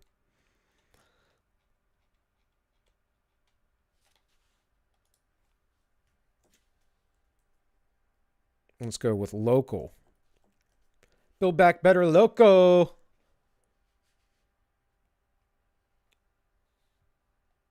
Build Back Better with the unions. Pass the PRO Act. That's by the Teamsters.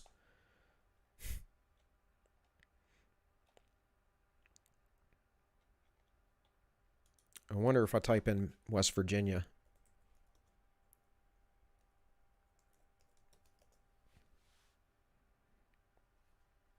Oh, I missed an I.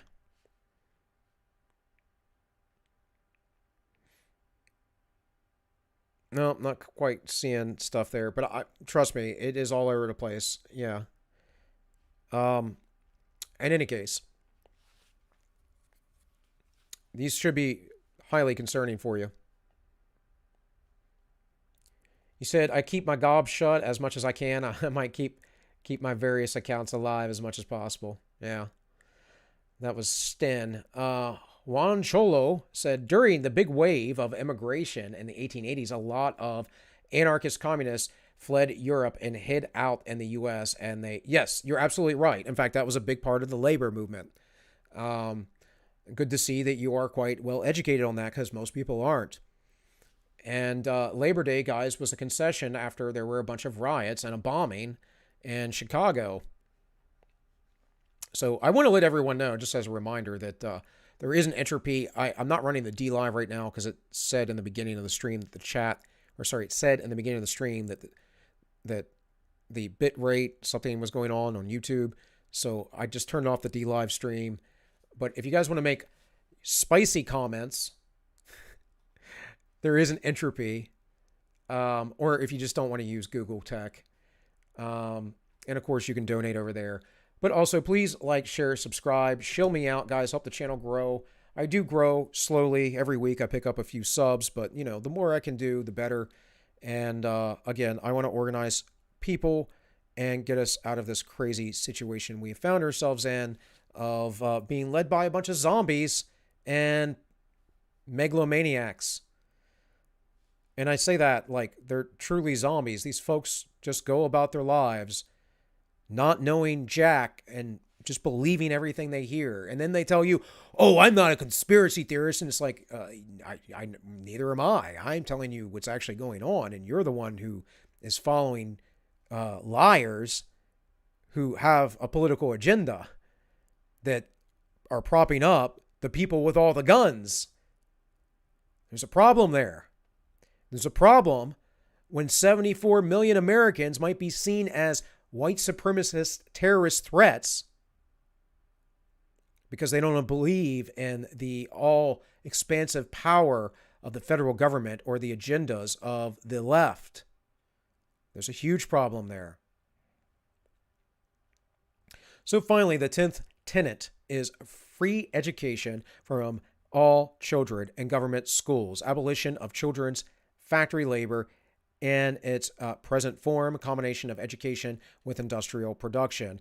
And of course, we have nearly federal schools. I'm not going to go through all this once again, but I just wanted you all to, again, kind of sort of be aware that these tenets are very much in place already in the United States. When people who are progressives are talking to you and they're like, oh, I want to have policies more like Scandinavia, you should be like, me too. Which ones? Like putting pensions in the hand of private pension funds instead of the state?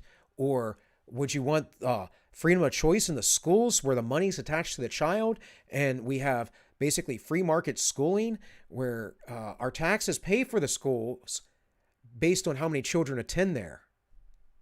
So it's a form of a private market private market and market partnership. I don't know why I'm so tongue-tied today, guys. I guess I didn't eat enough this morning or something. But you should say stuff like that. You should say like, oh, you mean like when they got rid of UBI because it didn't work out for them when they experimented with it? You mean when they reduced their corporate tax rates? That's the kind of stuff you need to say. And then you need to bring up the 10 planks of communism and how they're already implemented here in the United States because they just want more communism. And we'll read what this thing has to say, and that's this 10th plank here. Free education for all children in public schools, abolition of child factory labor, gradual shift from private education to publicly funded began in the northern states in the early 1880s. 1887, the federal money unconstitutionally began funding special education. Smith-Lever Act of 1814, Vocational Education Smith-Hughes Act of 1917, and other relief acts of the 1930s. Federal school lunch programs, 1935. Again, progressive era. We're seeing this through Reconstruction and then the progressive era as it kicked in.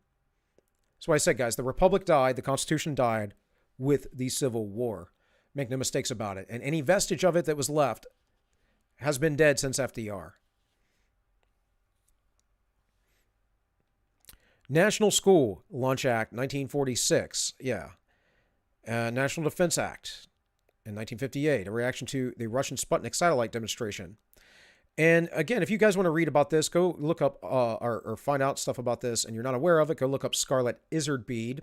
She did some studies on this and how national endowments and funding from like the Rockefellers were meant to indoctrinate children in the United States and to dumb them down. John Taylor Gatto is also a great mind on this as well. So let's see. I have one more thing here I had.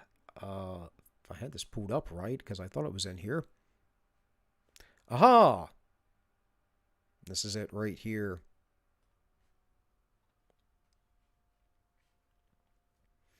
Now, guys, we've been reading The Naked Communist.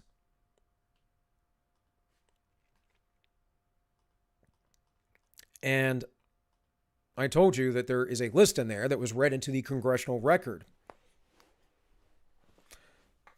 No, I've covered this before. This was back in January 10th, 1963. I kept saying Leon Skolson. It's Cleon Skolson. Okay. This is from The Naked Communist, that book, and we will get back to that hopefully tomorrow. But these are current communist goals. There are 45 of them here. And you tell me. Now, some of these aren't relevant because they pertain to the Cold War, but you tell me if these have been implemented or not. The U.S. acceptance of coexistence as the only alternative to atomic war. I think that's everyone's acceptance, but we haven't gotten rid of our nuclear arsenal. But this was what the USSR wanted because they would have had power over us. Willing to capitulate in preference to engaging in atomic war. Develop the illusion that total disarmament by the United States would be a demonstration of moral strength. So again, these were pertaining to what Russia wanted to do to us. It didn't quite work out, but not for them at least. But they still got to infiltrate us hardcore. Permit free trade between all nations, regardless of communist affiliation and regardless of whether or not items could be used for war. Extension of long-term loans to Russia and Soviet satellites. That's foreign aid. And provide American aid to all nations regardless of communist denomination. Now, that is something we do today. Grant recognition of Red China. Well, we do that too. Again, guys, when was this? 1963. Not only did we do that, but we propped up their economy instead of allowing their government to fail. Set up East and West Germany as separate states in spite of Khrushchev's promise in 1955 to settle the German question by a free election under supervision of the UN. Again, this pertains to the Cold War. Prolong the conferences to ban atomic testing. Allow all Soviet satellites individual representation in the UN. Well, that's happened because they're no longer Soviet satellites. Promote the UN as the only hope for mankind. Well, that's always been the case. Why would they want to promote the UN if the UN wasn't communist? You know who had a large hand in writing the UN's charters? The commies. Joseph Stalin. That's who. Go read the UN's charter. It's a bunch of communist wish list stuff. It's a bunch of positive rights. That is, rights where you must take from others in order to have them. Those aren't rights, folks. Don't use that terminology. That's just covetousness. There are only negative rights, and everything else is covetousness. If its charter is rewritten, demand that it be set up as a one world government with its own independent armed forces. Some communist leaders believe the world can be taken over as easily by the UN as by Moscow. Sometimes these two centers compete with each other as they are now doing in the Congo. Right. Because that's what it's always about. It's just about competing interests. But they all have the same plans, folks. Resist any attempt to outlaw the Communist Party. Do away with all loyalty oaths. Unless you're Gilletta from the New Hampshire Libertarian Party. Continue giving Russia access to the U.S. Patent Office. Capture one or both of the political parties in the United States. Do you think that happened? I can tell you right now that the neocons are a bunch of Trotskyites, as Michael Malice says. But they do have a history of following those who are on the extreme left. And they came over essentially to the Republicans because they knew they could get the Republicans to venture into war to stop communism, where the left was not so much of that thinking, at least at the time. They were more worried about implementing that here at home. And I mean, who is in charge? Who is in power? Where is the critical race theory coming from? Well, it's coming from the left, whether it be Democrats, whether it be the social justice types, whatever it is. It's in our federal government. It's in the deep state. We're compromised, folks. It's a compromised nation. Don is right to wave a flag upside down on his channel when he streams. We are in distress. Use technical decisions of the court to weaken American institutions by claiming their activities violate civil rights. Technical decisions of the court to weaken basic American institutions, claiming they violate civil rights. Roe v. Wade. Get control of the schools. Use them to transmit belts for socialism, or transmission belts of socialism and current communist propaganda. Sound like this has happened? Has this happened? Does anybody think this happened in the U.S.? Soften the curriculum. Get control of teachers' associations. Put the party line in textbooks. What do you think CRT is? Wokeness. Gain control of all student newspapers. Use student riots to foment public protest against programs or organizations which are under communist attack. What's been happening this past decade? What happened all throughout the 2010s, folks?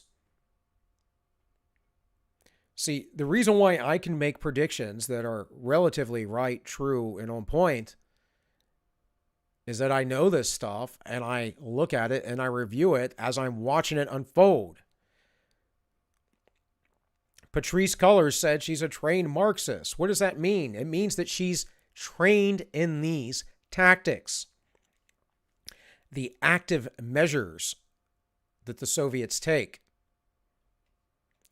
Infiltrate the press, get control of book review assignments, editorial writing, and policy-making positions. Gain control of key positions in radio, TV, and motion pictures. Continue discrediting American culture by degrading all forms of artistic expression. That would be postmodernistic art. And that would also be any sort of art that brings back a standard of classical art or beauty. The American Communist Cell was told to eliminate all good sculpture from parks and buildings, substitute shapeless, awkward, and meaningless forms. Why do you think Barack Obama's presidential library looks like the monstrosity it does? Control art critics and directors of art museums. Our plan is to promote ugliness, repulsive, meaningless art. This reminds me of the movie Equilibrium, in which anything that provokes emotional feelings, whether it be art or the smell of perfume, must be destroyed, and feelings must be suppressed, as they live in a totalitarian dictatorial society. And they're brainwashed. They go about and murder people that have these things, and they go, but there's no war, there's no fighting because we don't have emotions. There's no murder. What do you think that they do? Great movie, by the way. I mean, could have been done better, but the director, it was his first movie ever, so it was done pretty well. And they got Christian Bale to do it, so that's cool. I saw that on my flight back from Iraq, actually, and I was like, whoa, this is really cool. But I like stuff like that. I like dystopians, and I like martial arts, and I like guns. Eliminate all laws governing obscenity by calling them censorship and violation of free speech and free press. break down cultural standards of morality by promoting pornography, obscenity, books, magazines, motion pictures, radio, and TV. You know, a few years ago, not so much a few years ago, but in the late 90s, I think it was NYPD Blue decided they were going to have their folks curse live on the show, and it was a big deal. And then the next thing you know, it's common on network TV. Not super common, but common enough. I remember South Park started doing it, and they did a big show where they just cussed 1,000 times in the show or something. And again, that wasn't regular network TV. That was a special cable network, but still, the standards have changed drastically. In fact, I think that what used to be known as foul language is common parlance these days. Just about anywhere you go. Still seen as slightly rude or impolite, but generally speaking, we don't worry about those things. That's part of, again, the degeneracy. Present homosexuality, degeneracy, and promiscuity as normal, natural, and healthy. Again, guys, this was read in 1965, right? Or was it 63? Am I misremembering my date there? 63. 1963. Does any of this seem like that our culture has gone this way? In fact, over on the It's Justified the Memes, we talked about this last night. We 100% talked about this. Jeremy brought up how women are going out and getting completely obliterated. You know, Rebecca of Blonde in the Belly of the Beast, she talks about this all the time, and she used to do this stuff and how harmful and terrible it is for people.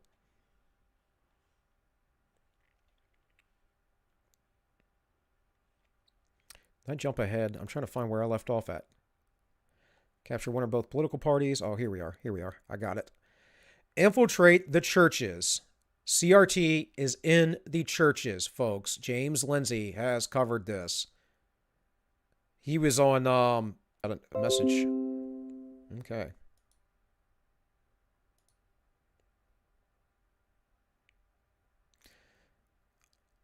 All right, I should be back. Sorry about that, guys. Allie Beth Stuckey, I think it was, had had James Lindsay on the other day about the infiltration of the churches. Now, I think she does funny pieces. I'm not a big fan of hers per se, but either way, there's reasons to watch stuff like that, right? And a big reason to watch something like that is, of course, to get a sense of the wokeness infiltrating our churches. And it is, and it has been for a long time. Replace revealed religion with social religion. When people talk about social justice being a religion, wokeness being a religion, this was their intention. Discredit the Bible and emphasize the need for intellectual maturity, which does not need a religious crutch. Eliminate prayer or any praise of religious expression in schools on the grounds that it violates the principle of separation of church and state. Remember, these goals were published and exposed to them in 1958. Coincidence? Discredit the American Constitution by calling it inadequate, old-fashioned, out of step with modern needs, a hindrance to cooperation between nations on a worldwide basis. And they do this constantly. Discredit the American Founding Fathers, present them as selfish aristocrats who had no concern for the common man. Right, and then the slavery issue. Does anyone doubt that this is going on? That this has been implemented? Belittle all forms of American culture and discourage the teaching of American history on the grounds that it was only a minor part of a big picture. Give more emphasis to Russian history since communists took over. I actually agree with that. We should, because Americans are idiotic about it and they have no freaking clue what's happening right before their eyes. Fortunately, there are some people in local school districts fighting against the wokeness in the schools today. And that's where we need to start, folks. Here and in our homes and our communities. support any socialist movement to give centralized control over any part of the culture, education, social agencies, welfare programs, mental health clinics, etc., etc. Eliminate all laws or procedures which interfere with the operation of the communist apparatus. What did I just read to you today? What's this all about? This is all about interfering with that apparatus. Eliminating the House Committee on Un-American Activities. Discredit and eventually dismantle the FBI. Well, the FBI has already discredited itself, but back then they were against communists. Today they're pro-communist, so they will just keep them. The FBI is the American Stasi. It's the American KGB, if you would. Infiltrate and gain control of more unions. Infiltrate and gain control of big business. Well, that's been done. Transfer some of the powers of arrest from the police to social agencies. What are they calling for right now? Defund the police. Send out social workers. Treat all behavioral problems as psychiatric disorders, which no one but psychiatrists can understand or treat. Dominate the psychiatric profession and use mental health laws as a means of gaining coercive control over those who oppose communist goals. There is a book that was written some years ago by a psychologist. I can't think of off the top of my head his name, but it is Whatever Became of Sin. And it was the idea that we were using psychology and psychiatry to whittle away the idea that they're actually morality. I can't think of the name of the guy off the top of my head. He's a biologist at UCLA. He studies monkeys and such on his spare time in the summers when he's off. He's been on Joe Rogan once before. I can't think of his name, but in any case, he basically teaches all the evolutionary theories and all the stuff, and teaches that people are basically a collection of chemical processes, and gets into the nature of SSRI drugs and whatnot. I can picture his face, but I can't think of his name. But in any case, fascinating individual if you like learning this stuff, as I do. But you basically are just removing whatever makes humanity special, and that's what lefties have to do.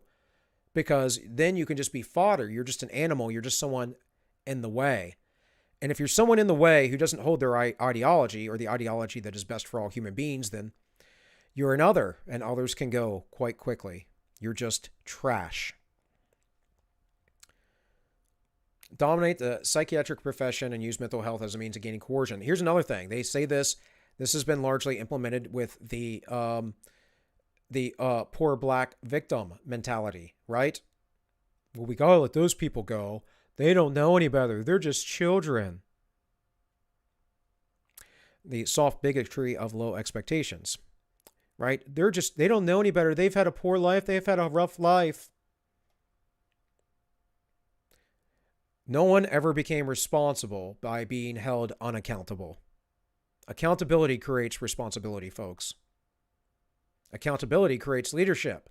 This is why we have no leadership, because there is no accountability. Discredit the family as an institution. Encourage promiscuity and easy divorce. That one's certainly been done. Emphasize the need to raise children away from the negative influence of parents. Said it right on the Black Lives Matter website for quite a while, that we're just going to abolish the family. This goes back to Plato, man. That's ridiculous. It's absurd. Attribute prejudice, mental blocks, and retarding of children to suppressive influence by parents.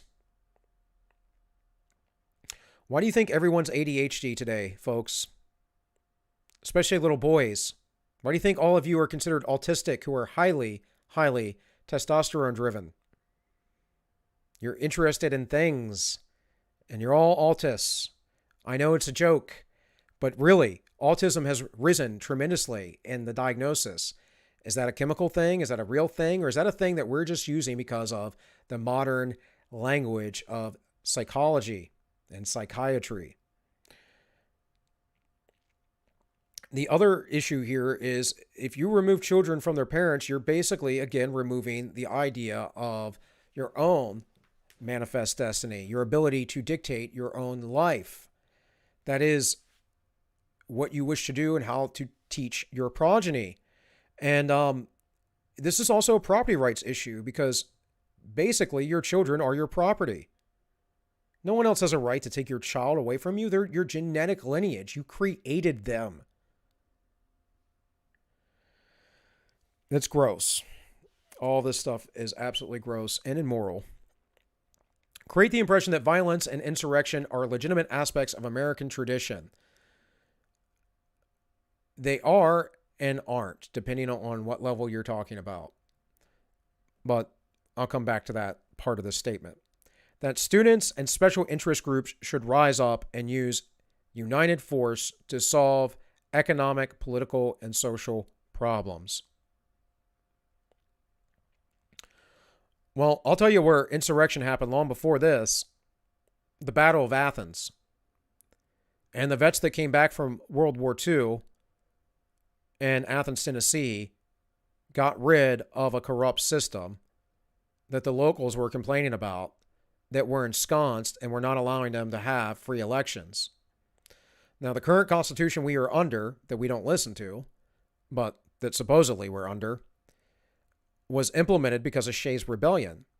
That was an insurrection, only in that initially it was a peaceful protest, although it was armed.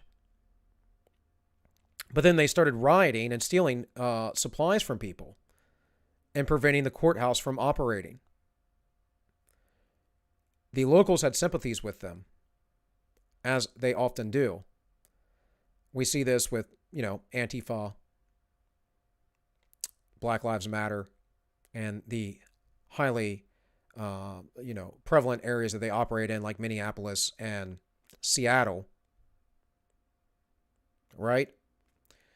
And those aren't insurrectionists now. So again, some of this you have to understand is framed from the 1960s perspective. But there are times to stand up against the government. For certain. And there are ways to do that. There are ways to do that without being violent as well, folks. But that is going to be an individual choice in the end.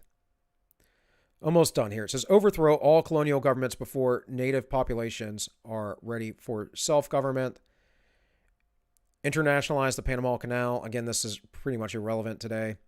Repeal the colony reservation so that the United States cannot prevent the World Court from seizing jurisdiction over domestic problems. Give the World Court jurisdiction over nations and individuals alike. So they're asking for the world to decide to remove American sovereignty.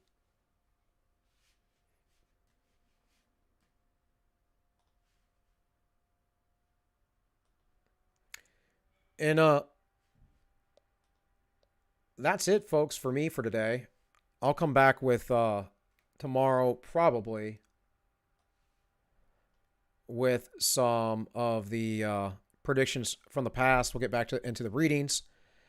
Had to make it kind of a short day today. Sounds like I'm going to be over on Yiz's channel at 1 p.m. So we'll see what she has in store. We'll just, have a friendly chat there, and then I'll start my stream afterwards. So maybe I'll have to start here a little bit late.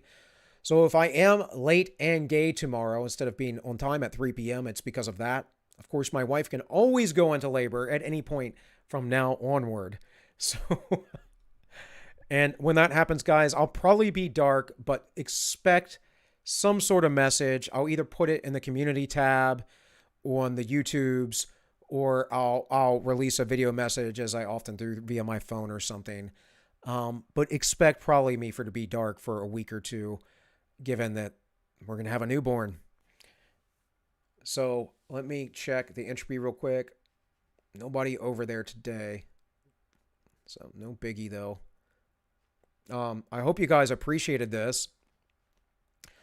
Maybe I brought some news to you you hadn't heard much about, or set you off in a direction in which you might wish to research more of, because that's really the bigger thing that I would like to do. I'm not trying to tell you what to think or how to think so much as I want to point you in the right direction, and I want to talk about how our societies have been weakened and how we can maintain stronger societies, and how many people did that for many generations until recently, when this great darkness has taken over us.